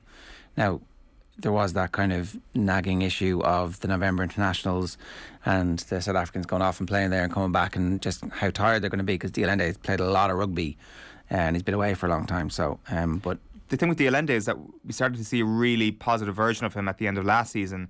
And I wonder, was that because he wasn't involved in the Six Nations? You know, that like once you get to the business end of the season, actually the South Africans are going to be the ones that are in good nick. Maybe it's a fair point. A couple of quick GAA comments rolling in. You can get us on 0879 180 180, or you can leave a comment in the YouTube stream. You can get us at Twitter, on Twitter at Off the Ball AM. Hitting home for Sheahan that the Golden Kerry generation not only has an angry Dublin to deal with, but a Tyrone side with very good management, and now have the confidence boost of an All-Ireland, says Will. And Kevin says, thanks for the memories, Feargal. Number 4 was up there with number 1. The point, I think, about the quality of footballer they have and the ability of the cornerbacks and the halfbacks to kick long range points at the outside of the boot is that there is a bedrock of good quality, self-confident, collar-up footballers in Tyrone club football who we don't know anything about, and that their underage structures have been belching out these good players year after year after year. But it did feel like Tyrone were hamstrung a little bit by the end of the Mickey Hart Jenner era, where defensive football was the solidity in which they were going to be built, and the attacking side of it wasn't an afterthought, but it wasn't fully evolved. Now it seems like it's fully evolved, and they still have that muscle memory of what the defensive formation is supposed to look like, and they have the confidence of the All-Ireland. And I think this is definitely a bleak midwinter for you, Eoin, as a Kerry fan. It's always a bleak midwinter. It hasn't been a positive one in 8 years. So there's no getting away from that. And also the fact that the Dubs are going to be back next year, and I think we've maybe glossed over that a little bit over the last couple of months, but that's only natural when Tyrone win an All-Ireland in the way that they did, and with the squad that they did. And I think that is the main thing we need to take away from the season that they had, is that there's not going to be any significant retirements. Their bench was sensational. Their management are going nowhere. Tyrone are never not hungry. It just paints a brilliant picture next year. Even if we've got a crap championship format, it should still be a decent football championship. Please don't give us a crap championship format. Please. You've got a chance here. You've got a chance. Okay. 0879 180 180 is the WhatsApp number. We are going to take a quick break. OTB AM is brought to you by Gillette. Good morning. Start with Gillette. Put your best face forward with their new and improved razors. We're back next talking boxing with Nicola Tallant. OTB AM on OTB Sports Radio, Ireland's first and only sports radio station. The Football Pod with Paddy and Andy, our new weekly Gaelic football show with Paddy Andrews and Andy Moran.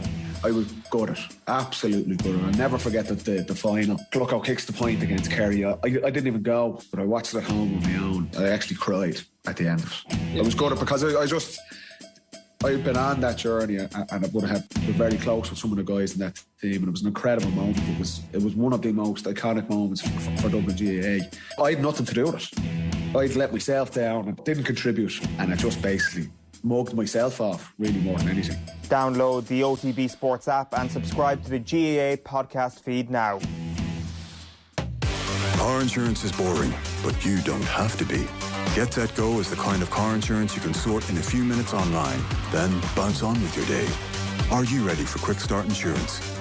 Get a quote now at getsetgo.ie. MCL Insurance Services Ireland Limited, trading as getsetgo.ie, is regulated by the Central Bank of Ireland. OTB AM. With Gillette, put your best face forward with our new and improved razors. About 15, 20 years ago, there was a golden age of professional boxing in Ireland where all the biggest boxers from the UK and obviously Irish boxers were able to fight at the point, and they would put on big shows, generally a Brian Peters promotion. Multiple world champions came here and fought defences of their crowns. We had Wayne McCullough fighting. We had Bernard Dunn selling out the point, but while it was still the point, and it was a brilliant moment for the sport in Ireland. And really, you can see that the inspiration that it had on the kids who came through were the generation who've done so well at Olympic Games for us. But that all stopped, and one of the reasons why it stopped is because of the involvement of organised crime with the sport in Ireland. To get to the bottom of that, I'm delighted to say we're talking about a new book. It's called Clash of the Clans, and it's from best-selling author and award-winning journalist Nicola Tallant, and it's available now in all bookshops, and we're delighted to welcome Nicola to the show. Nicola, good morning to you. How are you? Good morning. I'm good. This is really it is a crime story, but it's also a sports story, and that's why we feel very comfortable covering it. There hasn't been any significant professional shows put on in a long time in this country, and I think it is all traced back to the involvement of organised crime in the sports. When did you realise that this was the next subject for a book, that actually the story is so long form at this point that the only way to deal with it properly, to explain the characters and what's happened, is in book form?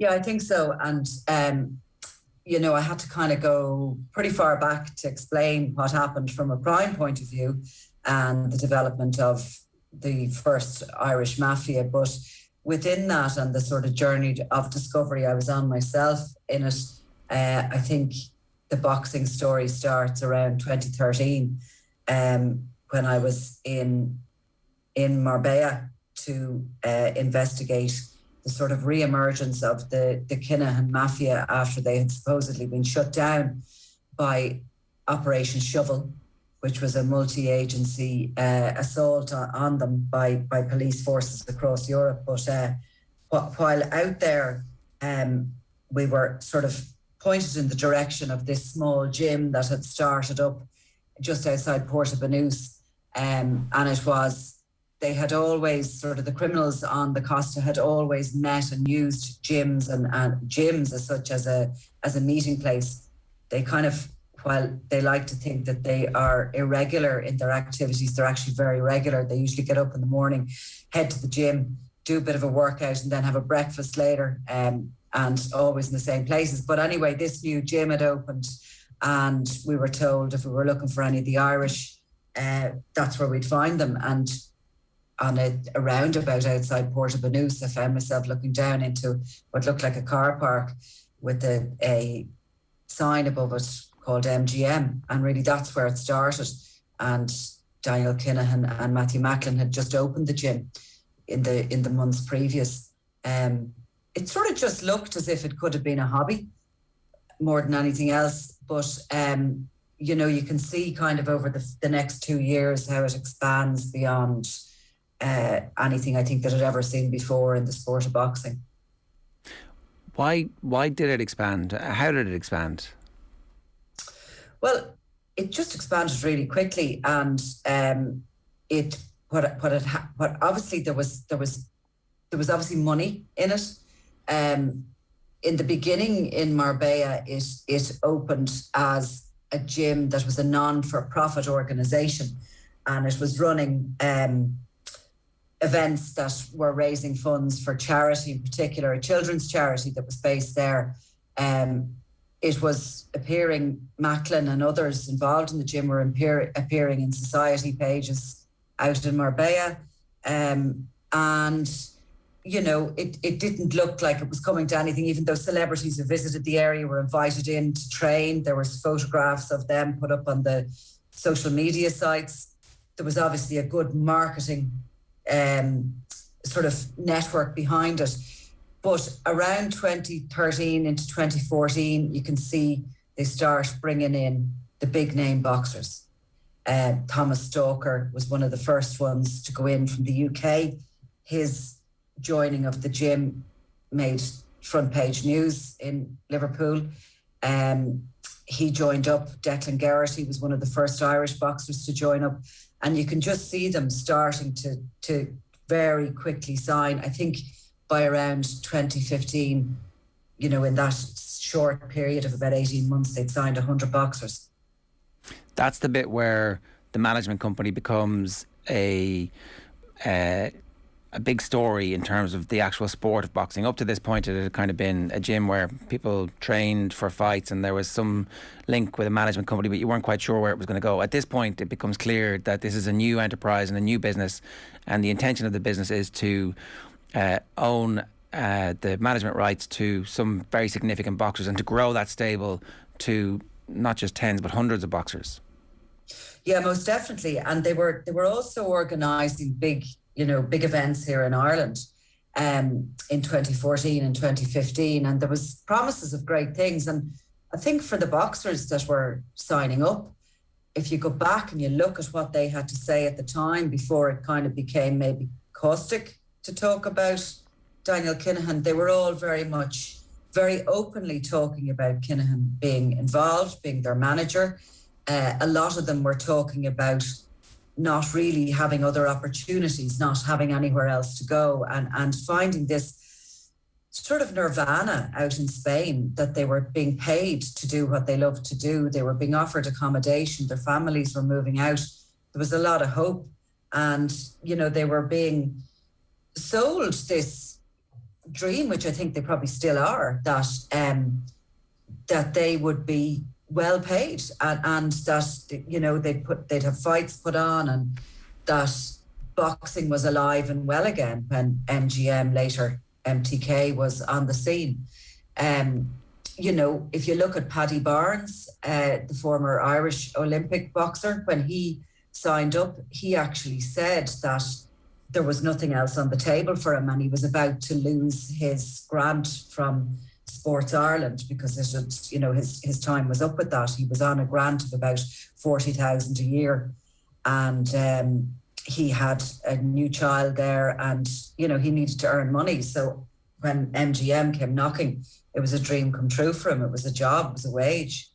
So that's what they were offering the boxers. And a lot of them, if you look at when they went out to Spain to train out there, they were staying in very luxury accommodation. They were being treated like proper sports stars. So very attractive. There was certainly an ignorance, I think, in the public, or maybe just a lack of awareness in the public about what was going on at the start, like that 2013 to 2015 period.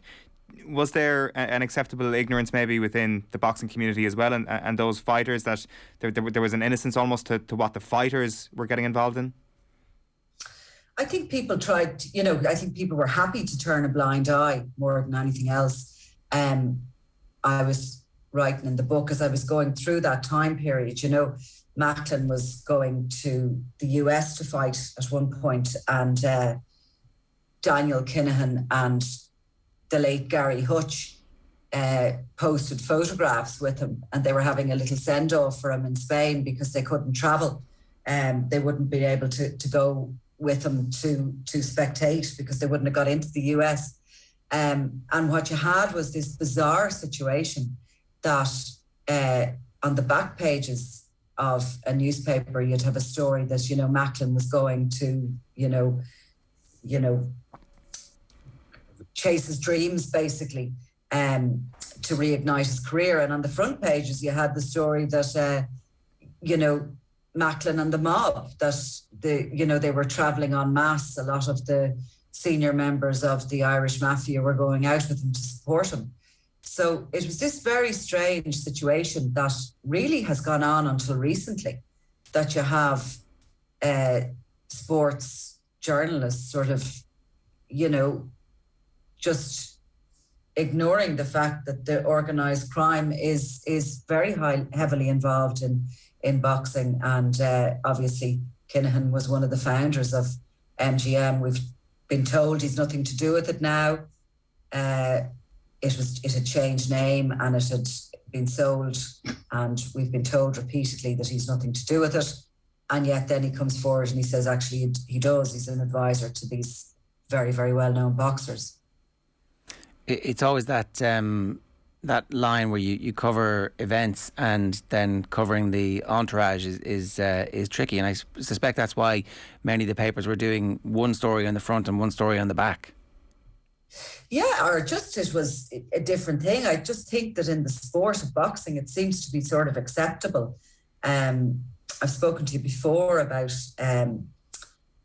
Senate hearings in the US in the 80s, where you had one of John Gotti's men talking about how the mob used boxing to wash their dirty funds. And that was a very clear insight into why organised crime groups saw the sport of boxing as useful to them for many reasons. And, you've a long history there in the sport with involvement of criminals, well-known criminals. And, it's a sport maybe of the working classes as well. And that's maybe where it spurs from in the first place. But I just think, I found it myself absolutely amazing to see this sport just allow the likes of the name of Kinahan just seep into it as if it was totally normal that somebody like that would be involved. I'm not sure another sport that I can think of would have that. So, certainly amateur boxing has had its struggles. There's one of the FIFA, the FBI's most wanted list, heavily involved with the International Amateur Boxing Association as it was. It's because boxing is so fragmented, it's difficult for the whole sport to have it's difficult to take it all as one. So if a promoter and a fighter are involved with somebody from organised crime, to make the fights that everybody wants to see, you sometimes have to get in bed with unsavoury characters. And we've seen this again throughout history in the past, where the public demands the fight and there's so much money to be made that everybody holds their nose and pays the money and watches the fight. So it's kind of like everybody is complicit. Yeah, I mean, look, I think the biggest problem there is for the big corporates, and we saw that in the recent past there when Tyson Fury came out and name-checked Kinahan, and, that went on to create world headlines, and Panorama documentary earlier this year, which detailed his involvement in the sport. It's the corporate structures like Sky and other companies like that that have the bigger problem than the ordinary punter who's going to put their hand in their pocket and pay to view. You don't have anyone much to answer to. You want to see the fight, that's the beginning and the end of it. But the big business that are in bed with them and taking the money and paying out money to groupings that are linked to organised crime, they really are the ones that have the issue, I think. Do you find then that when it comes to the coverage that there is a difference as a result of the events of earlier this year, Nicola, between maybe the Irish media coverage and the international media coverage, where the international coverage is now at a place where maybe the Irish coverage was in 2015, or that fight in the US that you allude to there, whatever it was, 6 years ago at this point? Yeah. I mean, I think that Panorama documentary did a lot to raise awareness of it. And, it's hard to tell. There's an awful lot of online activity and awareness of it. But, I'd still be reading about bouts that are still desired to be put on, and no mention of the background and the people involved. So it is quite extraordinary. Now, from a crime point of view, the investigations are continuing into the Kinahan organisation, and there might be developments in that over the coming 12 months. We've seen a lot of developments recently in relation to some of the investigations that are ongoing here. So it is kind of the overall plan to dismantle completely that mob is in its final stages now. And I think there's an end in sight. So it'll be interesting to see how that will be handled. And, from a boxing point of view, will that be ignored as well? And does the show go on no matter what? Yeah, I'd say yes is the answer to that. I'd say history will teach us that, yeah. And actually, if there was a dismantling of that operation, boxing would go, well, all's well that ends well. Exactly. It's almost a get out of jail in some respects, if you excuse my mixed metaphors. Can you take us back to there's a hinge point, I think, in certainly the public's awareness of the involvement of organised crime and boxing, and that's the Regency Hotel, where the public is awakened to the fact that, because there had been a number of events, as you say, before that, where there'd be a weigh-in, we'd cover them, we'd go, the fights would be on, sometimes they would be big enough to draw media attention, sometimes they wouldn't, but it was certainly felt like there was the genesis of a new boxing industry was here. And then, I remember in the build-up to that going, is this something that we need to staff? Are the fights big enough? Probably not. No need to send anybody to this. And in retrospect, pretty glad we didn't send anybody on the day, because it was obviously a horrific scene. It has become kind of a little bit in how we speak about it, a bit cartoonish because of the video that comes out afterwards. But actually, there's murder in a hotel in a city where this is not what we've come to expect from day-to-day life. It's a really horrific moment in Irish society that sometimes I think it feels like we forget about that. It's funny you should say that about not sending people to cover, because actually we were, as a news reporting team covering crime, we were attending a lot of these weigh-ins in advance of the Regency. We were there, not probably visibly. We were there in the background and outside in surveillance vans for the gathering of that intelligence as regards what's going on within the mob, because you can get, in the same way as investigators will get intelligence from watching who's with who arrives with who, sometimes even the positioning of people in a car, when you see who's the driver, who's in the front seat, who's in the back seat, all these things go to make up, it's like a tapestry of what's happening. And obviously in the run-up to that Regency, we had been doing a lot of work on this fallout that had started within the Kinahan organised crime group. Really, I think the shooting of Jamie Moore in Daniel Kinahan's garden in Spain in 2014 was the proper start of it, as such, as we realised there was something going on. Jamie Moore was a coach, and he was out working with Macklin at the time, and he had been out for a night, came back to this beautiful gated villa late and let himself in the gate and was walking up towards the house when he would later describe himself in an interview. He was approached by a shadowy figure. He initially thought it was a joke when he saw him, because the Irish crew out there and within the gym were very friendly, and they had they obviously used to play tricks on one another, so he initially thought it was a joke, but then he saw the flash of gunfire and felt the pain, and he was shot and left pretty much to die in the garden. He had very little juice left on his phone. Daniel Kinahan and Gary Hutch, who would later be murdered, were inside the house, but it was so vast that they couldn't hear him. So he eventually managed to get on a 911 call and used his phone to tell the emergency services where he was. Now, that attack at the time was blamed by the Kinahan Mafia publicly as being, you know, a fallout with the Russians or something like that. But actually what was going on was a fallout within the group. And that's what resulted in the Regency Hotel attack. Gary Hutch was blamed on that shooting.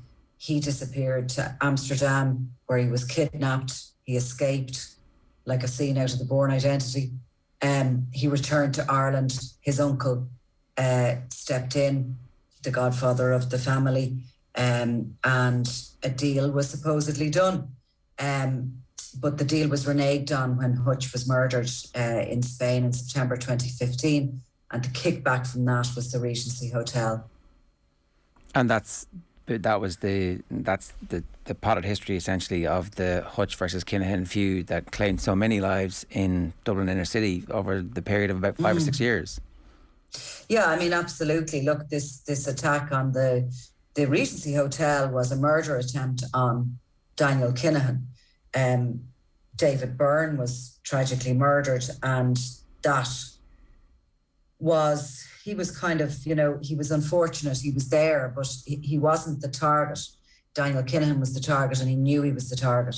He escaped, and, you know, the retribution for that, for attacking somebody who was essentially the head of that mob, came fast and furious. And 18 to 20 people's murders have been linked to the feud. Most of them are on the side of the Hutch faction, the murder victims.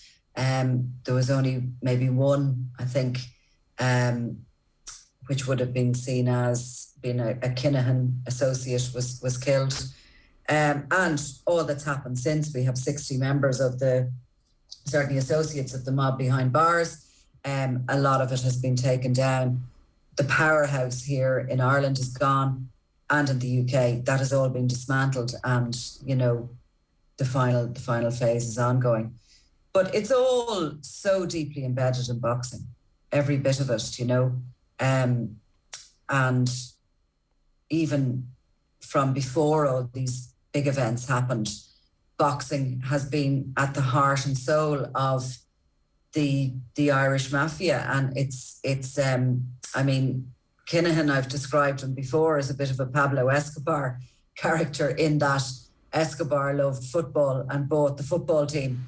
Kinahan absolutely adores boxing, and that's his passion in life, and it always has been his passion. He has very high ambitions for himself within that sport. Nicola, from your own perspective, there are a number of moments peppered throughout the book that an ordinary journalist would look at and say, Christ, those are incredible / awful situations to be in. You mentioned there that the surveillance around the Regency that day. When you're writing this book, when you're compiling all those moments and getting them together, are you looking back and thinking, God, I have seen quite some things. I've been in some situations myself, even just as a reporter on this beat. Yeah, I suppose so, actually. And the way I wrote it was to kind of put a bit of myself into it as well, maybe to give people a little bit of intimacy with the story and a bit of insight into the work of a crime journalist, because it seems to be everyone seems to be interested in it, you know, where for me it's an ordinary job. But when I started to put together the stuff that had gone on and the journey of discovery that I have been on myself, really, to understand this, what this is and where it came from as well, because that's important, because, you know, criminals don't just come out of thin air. They come from marginalised places that society creates. So, you know, it's all our fault, this. It's not just them and us. But yeah, there was a couple of hairy moments when I look back, or when I put them together, they look worse really than when they're separated. You know, there's some bit of black humour as well involved in covering this stuff. And certainly I've met some interesting characters along the way as well. But yeah, I think it just gives a little bit of an intimacy with the story for readers. From your own perspective, was there a moment that was the most hairy, that was the one that maybe had you thinking twice about what you were doing, or does that never come into your head? Oh God, it does, yeah. I mean, look, probably some of the hairy moments aren't in the book, but some of them are. But certainly when we were spotted, or I was spotted in Portabanus by one of the Kinahan heavies while as we were actually on an investigation and had photographed Christy Kinahan Senior in the port. It was a stupid idea to go for a drink, but we were kind of feeling that we were the cats that got the cream when we photographed him that night. But you know, that was a moment where it was alert and calm that got us out of that situation. I was recognised in the bar. One of my team spotted the guy recognising me, basically watching me, and followed him into a bathroom where he heard him on the phone calling for backup. And, you know, there was something going to happen that night, but we were able to move and separate and get out of there. But I suppose all these things are how you learn to behave in the job. You learn to be quite alert, always watching your back, especially when working, you know. So, and, you know, continue to learn as we continue to work in, you know, you're working, I suppose, in a dangerous enough environment at times. And the story keeps getting bigger and bigger, like with the elevation of the fighters that Daniel Kinahan is connected to reaching the world heavyweight title. Essentially, we've seen, as you said, Tyson Fury making global news by mentioning the fact that Daniel Kinahan was giving him advice. In your view, how involved is Kinahan at the moment with the biggest fights that we're seeing in the world? Because the MTK fighters are still fighting for world titles. The Canelo versus Billy Joe Saunders, Fury versus Wilder, the trilogy is, you know, without the added story, one of the most interesting fights that we've had in a long period of time. This rivalry is a proper bona fide rivalry in the heavyweight division, which is like the whole world stops to watch this. Mm-hmm. How involved do you think at the moment Daniel Kinahan is with Fury and those fighters and with MTK? You know, I think he's as involved as we were told he was, which is right in there. He's the power broker, and we have been told that by him and by you know, others within the MTK company, although they insist that he's not been paid, or there's no money basically caught up in it, and he doesn't actually have a job, he doesn't have a role. They seem to be managing to get around it all by calling him an advisor. But, you know, Daniel Kinahan is hugely invested in boxing, absolutely hugely invested in boxing. And I suppose you can't say that without pointing out that he has been, or is believed to have been, at the very top of a European super cocaine cartel made up of the Irish, the Italian Camorra Mafia, the Bosnian Tito and Dino grouping, and the Makra Mafia, which are the Dutch Moroccans, many of whom are on trial, and one of whom is actually threatening the Prime Minister of the Netherlands at the moment. He's got security. So he's made millions, possibly billions, from flooding Europe with cocaine. So, you know, he's heavily invested in his hobby, his sport, his passion of boxing. And, you know, there's no question, there's no denying it. He's told us that himself. So I have no reason to believe that he's in any way separated from that.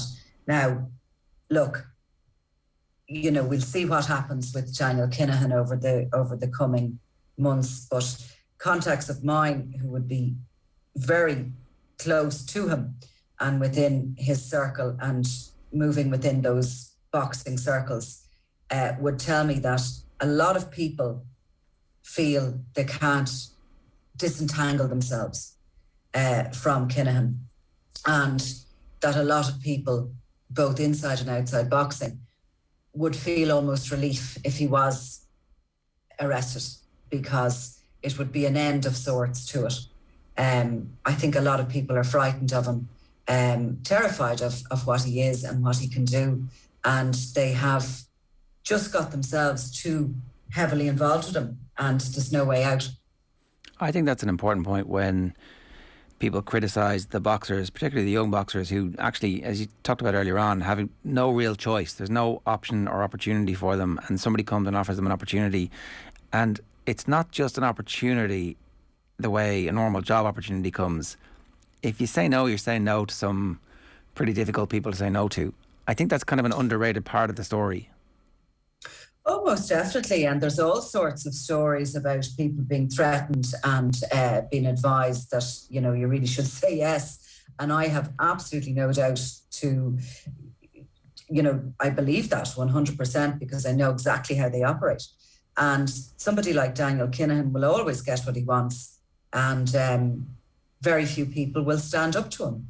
And that's just the way things are. And the power that people within the criminal underworld hold over others. So I think that there's a lot of people out there. Look, in the end of the day, the boxers want to feed their families. They want a wage. It's what they do for a living. If I was in their shoes, I'd probably be saying yes to the job as well.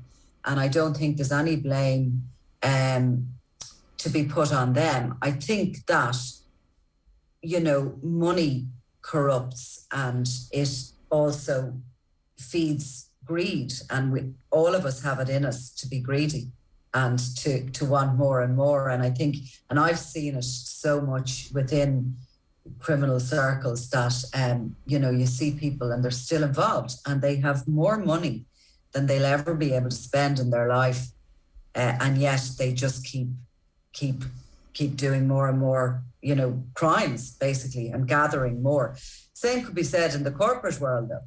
And with all of this, the same could be said in the corporate world. There are people like Daniel Kinahan and there's others who are in the boardroom in the same way that they're, you know, in the realms of gangland. It is a personality. It's a kind of a narcissistic personality that succeeds because, like, realistically, if you don't have any empathy, you'll probably do better than if you do.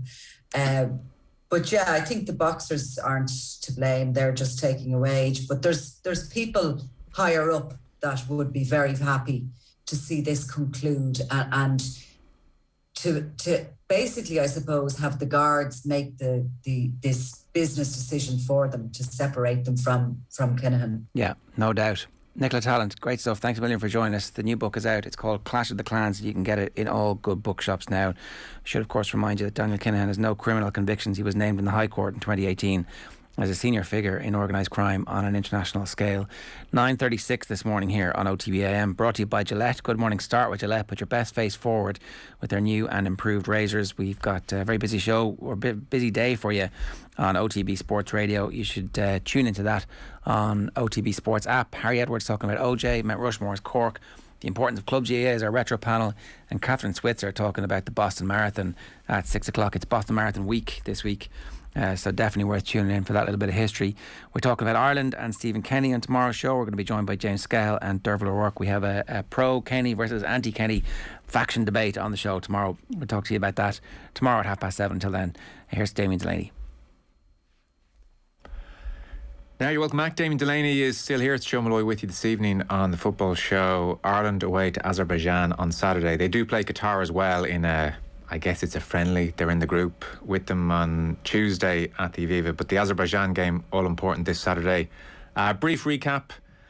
March of this year, 3-2 defeat to Serbia, followed by the 1-0 defeat to Luxembourg. They then drew 1-1 with Qatar away. That set piece moved from a corner. So that was a bad March.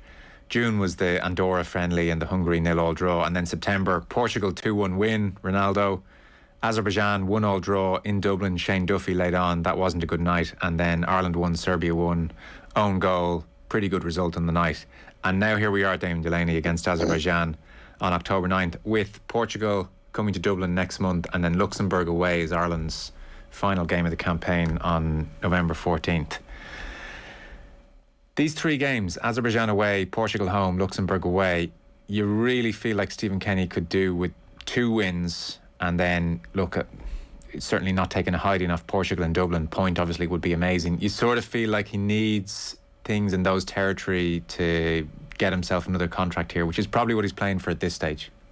Yeah, and Joe, I'd probably throw the Qatar game in there. I know it's not a qualifier, but I think it's huge for him because it's an opportunity for him to get a win. And he needs wins, because there is a certain portion of this country that are fans of this country that think that results are everything, and it's a results game. And I agree with those fans to a point. But unless he starts getting some results on the board, and Qatar is an ideal opportunity to do that, as is Azerbaijan away. I think that's a game that we should be going to win. So I think this window, I think, is going to be critical for him, because when you've got Portugal and Serbia coming up in the next one, I think if he can get 2 wins, and I think he needs 2 wins, if I'm being perfectly honest with you, from this, I think that will certainly calm an awful lot of people down, and put him in a much better light moving forward, and a much better atmosphere going into the last round of games. Because given the fragility about the team when it's 1 win in 16, suddenly Azerbaijan away in a competitive game seems fraught with danger. But it is worth reminding ourselves they are 117th in the rankings, and for the last 22 games and counting, they have scored 1 goal or less. And Ireland's defence is pretty okay. It's not like we need to score 4 here. Absolutely, and that's why I'm saying this is an ideal opportunity for him to get a win.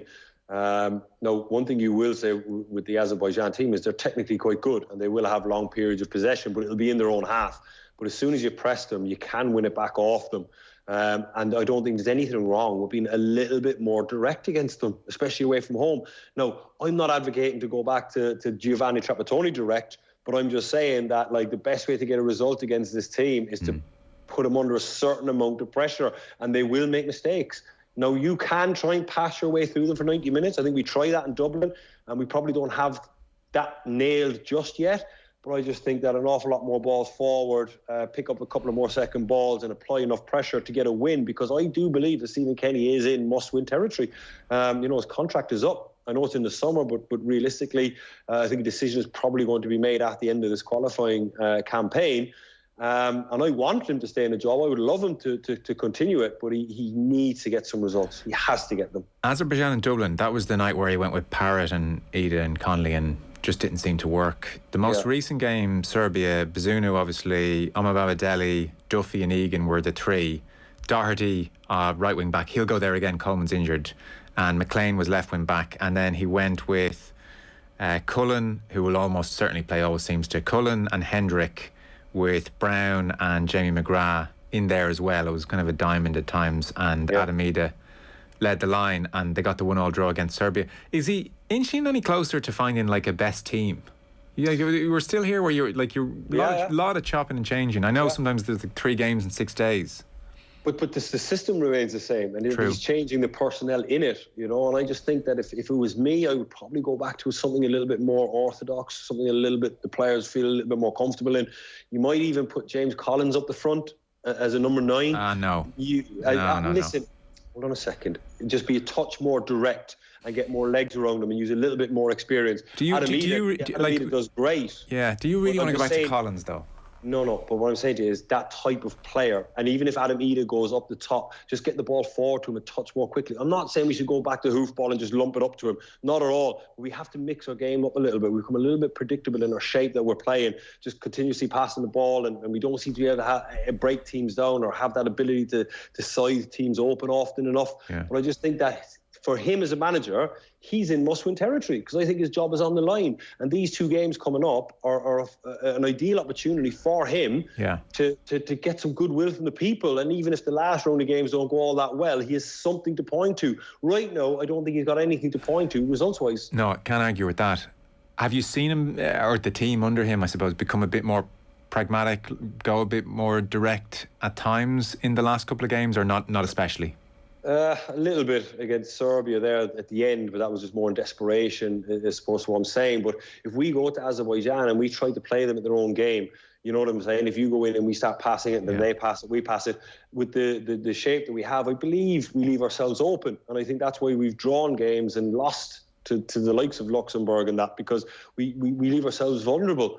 So I just think something more orthodox, like a 4-3-3 with some experience and some legs, and just say, look, lads, there's nothing wrong with spinning the ball up to the big man up front if it's Ida or Collins, or spinning the ball down the side and playing in their third, because if we can apply enough pressure, they will crack.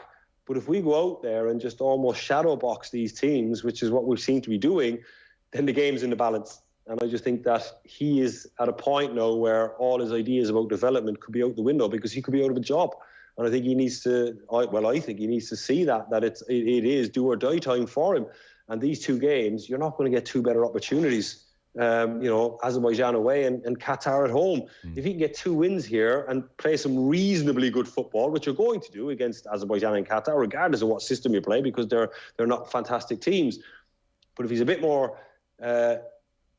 pragmatic or a little bit more direct at certain times, just get 2 results over, calm everybody down, and then we can assess at the end of it. But I want him to stay in his job, but results are a huge part of football and you cannot ignore them. And 1 win in 16 against Andorra is just not good enough. And if we finish out, the tournament with some valiant defeats, but it's still 1 win, he's not going to keep his job. I mean, it's very, very difficult to sell that to the Irish public. No, you couldn't argue, really. And I think he'd get that as well, to be fair. Yeah. Keith Andrews was in recently and he was making the point that, I was bringing up the Luxembourg game to him. Do you remember that game where Ireland just repeatedly in their own left-hand side of the pitch just kept trying to play out and Luxembourg kept squeezing them and killed them and nothing seemed to change and why didn't it change? And I guess if you fast forward that to the Serbia game, he was making the argument that things have improved in the sense that you saw now Ireland will still try and play out from the back, and then if it's not working, and we saw Bazunu do it loads of times, ping a little 30-40 yarder to right wing back or left wing back and you beat the press that way, and to be fair, you saw some of that coming, so that's maybe a bit more of the pragmatism that we are seeing. Yeah, possibly. I agree with you. I did see that with Bazunu, but again, it doesn't have to go to the wing backs. There's nothing wrong with going up to Ida and asking him to hold it up. So going from his own 6-yard box, just sling one right up the pitch, because then you take out 4, 5, 6 opposition players. And with the likes of Jeff Hendricks and Jamie McGrath, who've got serious legs, they can get up there. So that's the kind of pragmatism that I prefer to see, as opposed to what we've seen before. I mean, Shane Duffy in the last game, again, was given a ball on the edge of a 6-yard box. It rolled under his foot and we very nearly conceded. So I just think that there's a limit. I want us to play football, and it's great, but there has to be a certain element of pragmatism, especially now when results are on the line. But... yeah, look, there has been progression, but you're not going to sell that. You can't sell that. Results are too important. It's not all about results, but they're a huge part of it. No, I agree. And so, look, Collins, sorry, that sounds very respectful of me, Collins, really good work rate and, very honest, and you can rely on him, and I get the hold-up play aspect. But in terms of Ida, Parrott, Connolly, can you fit 3 of them into an Irish team now, or are they just too inexperienced, too young to have the 3 of them in? What are you seeing there from that trio? I don't think it's a good blend. I think Adam Ida is better off up the middle of the pitch as a number 9. So it would either be James Collins or Ida. I think he played Troy Parrott on the right side of 3 in this 3-4-3 formation, which I think is a waste of time because he hasn't got the legs to get up and down the pitch. You need to have 70-80% of the ball. So he could drift into little pockets and retain the ball, and if he gets it, and you can bounce past and get him involved. But if the possession is, 50-50 or even 60-40, he's going to have to do an awful lot of defending, tracking back. He's going to have to fill holes, and that's not Troy Parrott's game. Yeah. I'd much rather see him as a number 10 in the pocket. When we lose the ball, it's kind of defensive responsibilities to get himself on the opposition number 6 and stop him playing certain types of passes. But I don't want to see him out in the right wing, unless we've got 80% of the ball. It was interesting. Stephen Kenny afterwards said, well, he's playing there for MK Dons. It didn't look like it. It really didn't. He did look a little bit lost. The other interesting thing from that game, actually, when those 3 played, is that they didn't really press Azerbaijan. And I was curious. I did ask Keith Andrews about that. And certainly that was not the plan.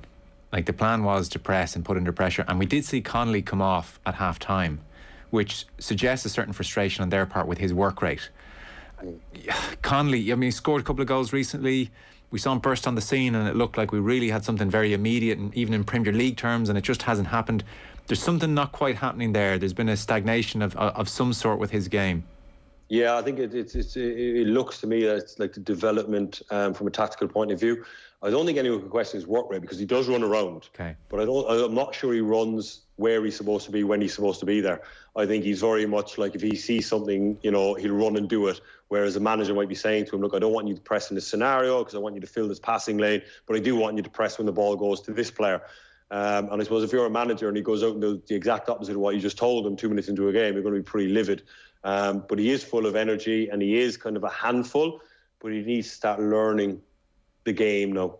and learning how to be able to do what you're told when the manager asks you to do something. Yeah. But like if you were to ask me what the team I would go for, I mean, if he insists on this formation, then maybe even if you got James McLean up on the left side of 3, if you know what I mean. Well, I was just on that, by the way. Callum Robinson, who did put in, that cross way back for Alan Brown against Serbia, and anytime he's played, has done okay. He's back and fit now. He seemed to have issues the last window. So Robinson back in is potentially a big player and a big option for the two.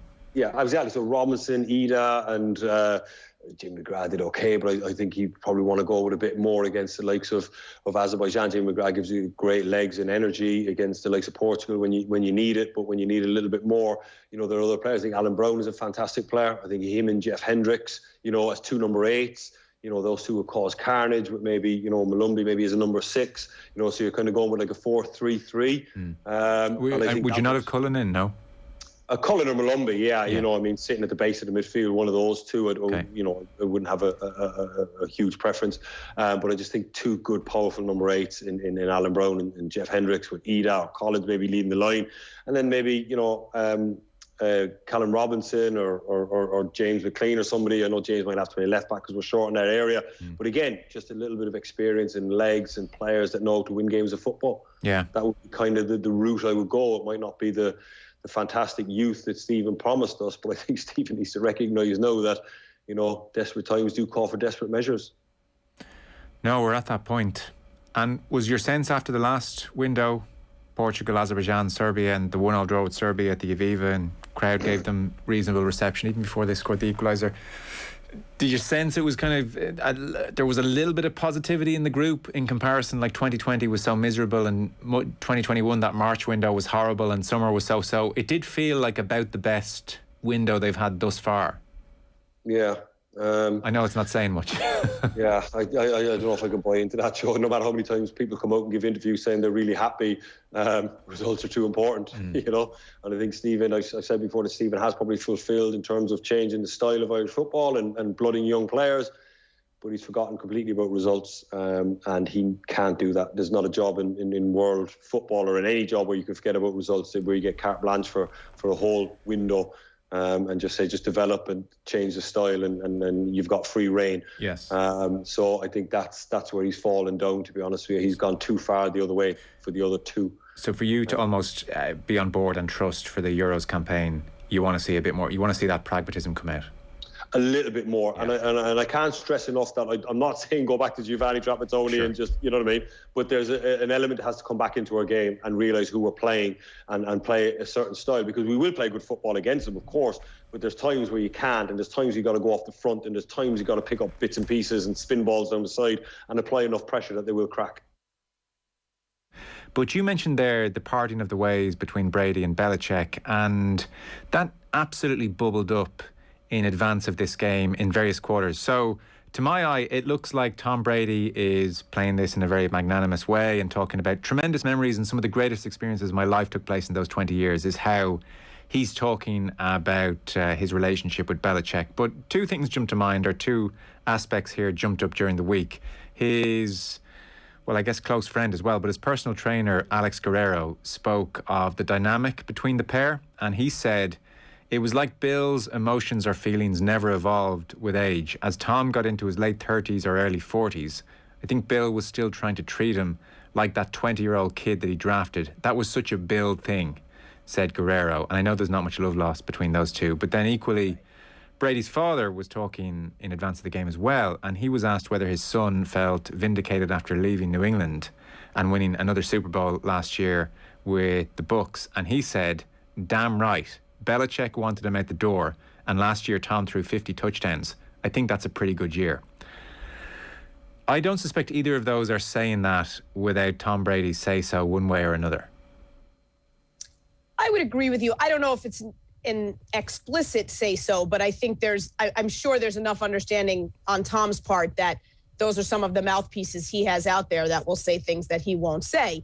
He did in the aftermath kind of say, oh, it's just friends. You all are friends, will stick up for you. And he read when he does this weekly interview with Jim Gray before the Monday night game, he read this sort of mock press release about how his dad doesn't speak for him and should, cease and desist speaking for him, whatever. And he had a little fun with it. But But I think you obviously can't ignore that stuff because Brady's not going to say it himself. So I think it was an effort to just sort of grease the storyline skids a little bit, that Brady does want people to know that had the Patriots been willing to give him a long-term extension before, at least, 2 to 4 years before his last contract ran out, or perhaps had they given him a little more say in some of the personnel decisions so that he could have had some more weapons around him, which he clearly does have in Tampa Bay, that he might have stayed. I think he wants people, especially the fans in New England, to realize that, when people say, when Bill Belichick says out loud, well, Tom made up his mind, he just decided Tampa was a better option.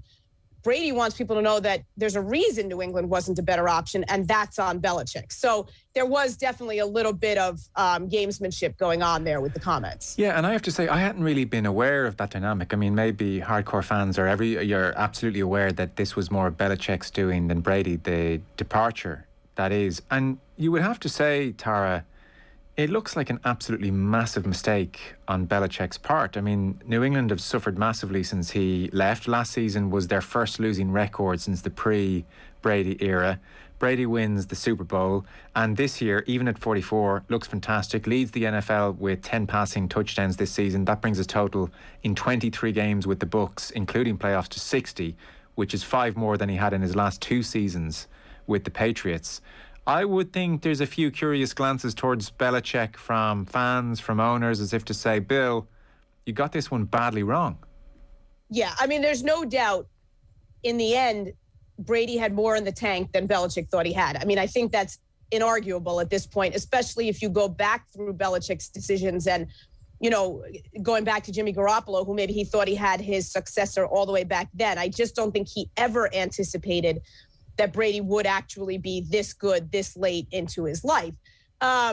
So it's hard to argue that it wasn't the wrong decision from a personnel standpoint. I just don't see how you can make that argument. But that being said, I do think across those final years, as it became a little clearer that maybe Belichick wasn't going to make some of the personnel moves or things that Brady wanted, I think Brady became enough of, I don't know, distraction maybe is too strong a word, but his body language, his frustration spilled over. Like, I think in that last season in particular, it was pretty clear that he needed to move on as well. Whether you want to say it never should have gotten to that point, I think there's a fair argument to be made there, but it did reach that point. And I think at that point toward the end, even Brady just had to get he had to leave because it had gotten untenable, I think, between them. Not in any really bad, ugly public way, but in the way that it does after 20 years, people get sick of each other. And I think they got sick of each other. And do we know how unreasonable or otherwise Brady's demands were in his final year or two? No, I don't think there was anything crazy. I think, except that to say, Belichick is just not the kind of general manager, in American football, like the coach is one position who makes the X's and O's decisions on the field. The general manager is the one making the roster decisions. And usually in American football, those are 2 different people in the NFL. And it's rare that as many of the people want both responsibilities. They don't often give them, but Belichick has both. And he runs the personnel decisions and the on-the-field decisions. And I think that, by his decisions, he kind of just made it clear that he wasn't willing to perhaps let Brady have as much input. And I think we've seen that in Tampa. I do think he has a little more fun, a little more input even in the offensive game plan and whatever. But I don't get on Belichick for that because this guy, he's the best coach we've ever seen. And if he wants full control, I think that's just another indicator that they probably needed to part ways. I got to say, I wonder about that a little bit. I mean, they're all equal, but some are more equal than others. And Tom Brady's certainly in that category. And you've got to think Brady understands football. His demands or the players he was looking at or the things he was thinking, you got to think they wouldn't have been a million miles off the mark. And you wonder if Belichick should have had the good sense to placate him a bit more.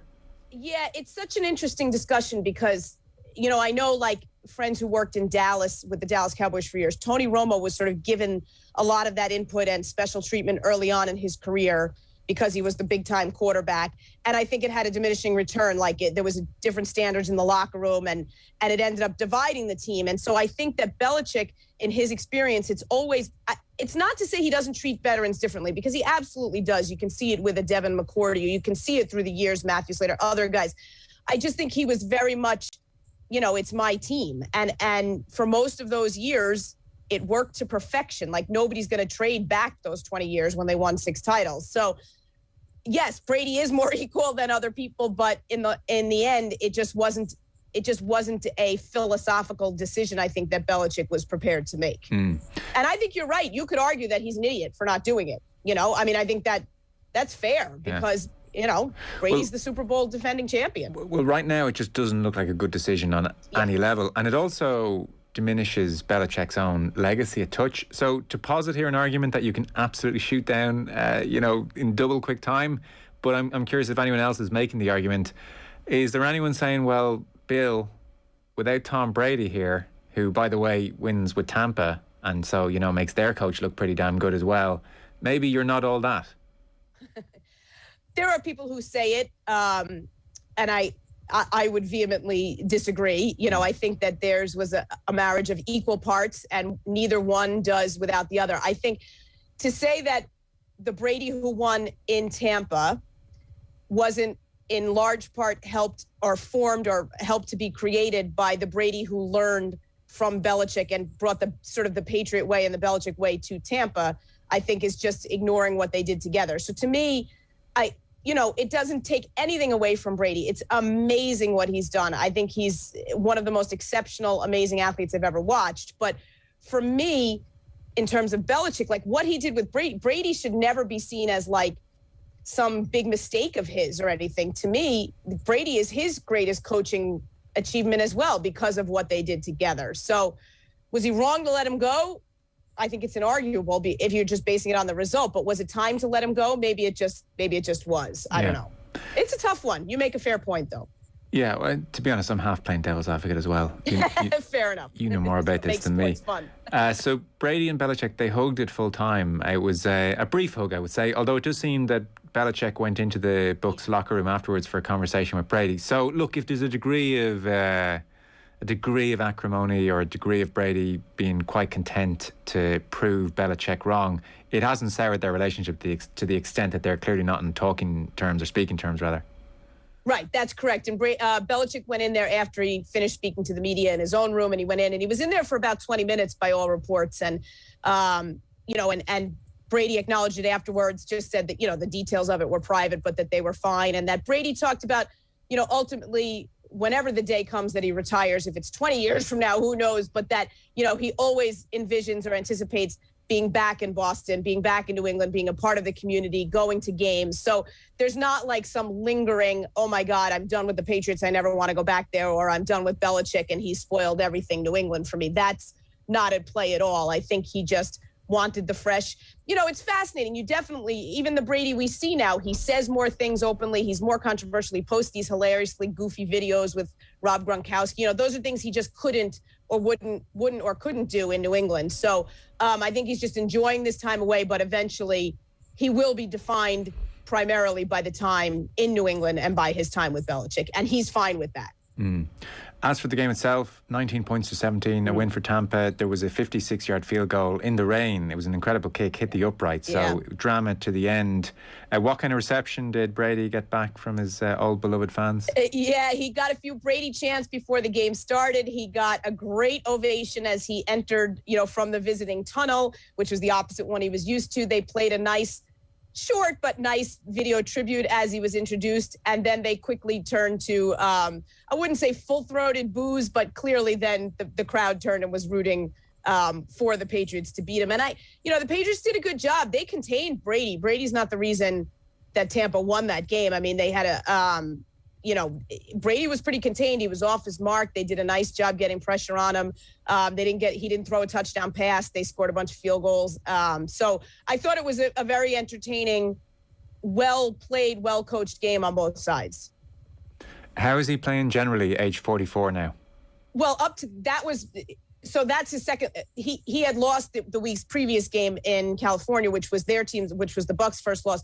He's played great. He's played outstanding. Like I said, he has a really good offensive line in front of him in Tampa. So he's had time to throw, which was the one thing that the Patriots managed to disrupt a little bit. So it'll be interesting to me to see if the Patriots' blueprint is picked up at all as we go forward, as other teams face the Bucks now. But he looks fabulous. I mean, the guy is a marvel. He looks great. He looks mobile. He looks accurate. He looks like Brady that we're used to seeing, and it's crazy. It doesn't make sense to me.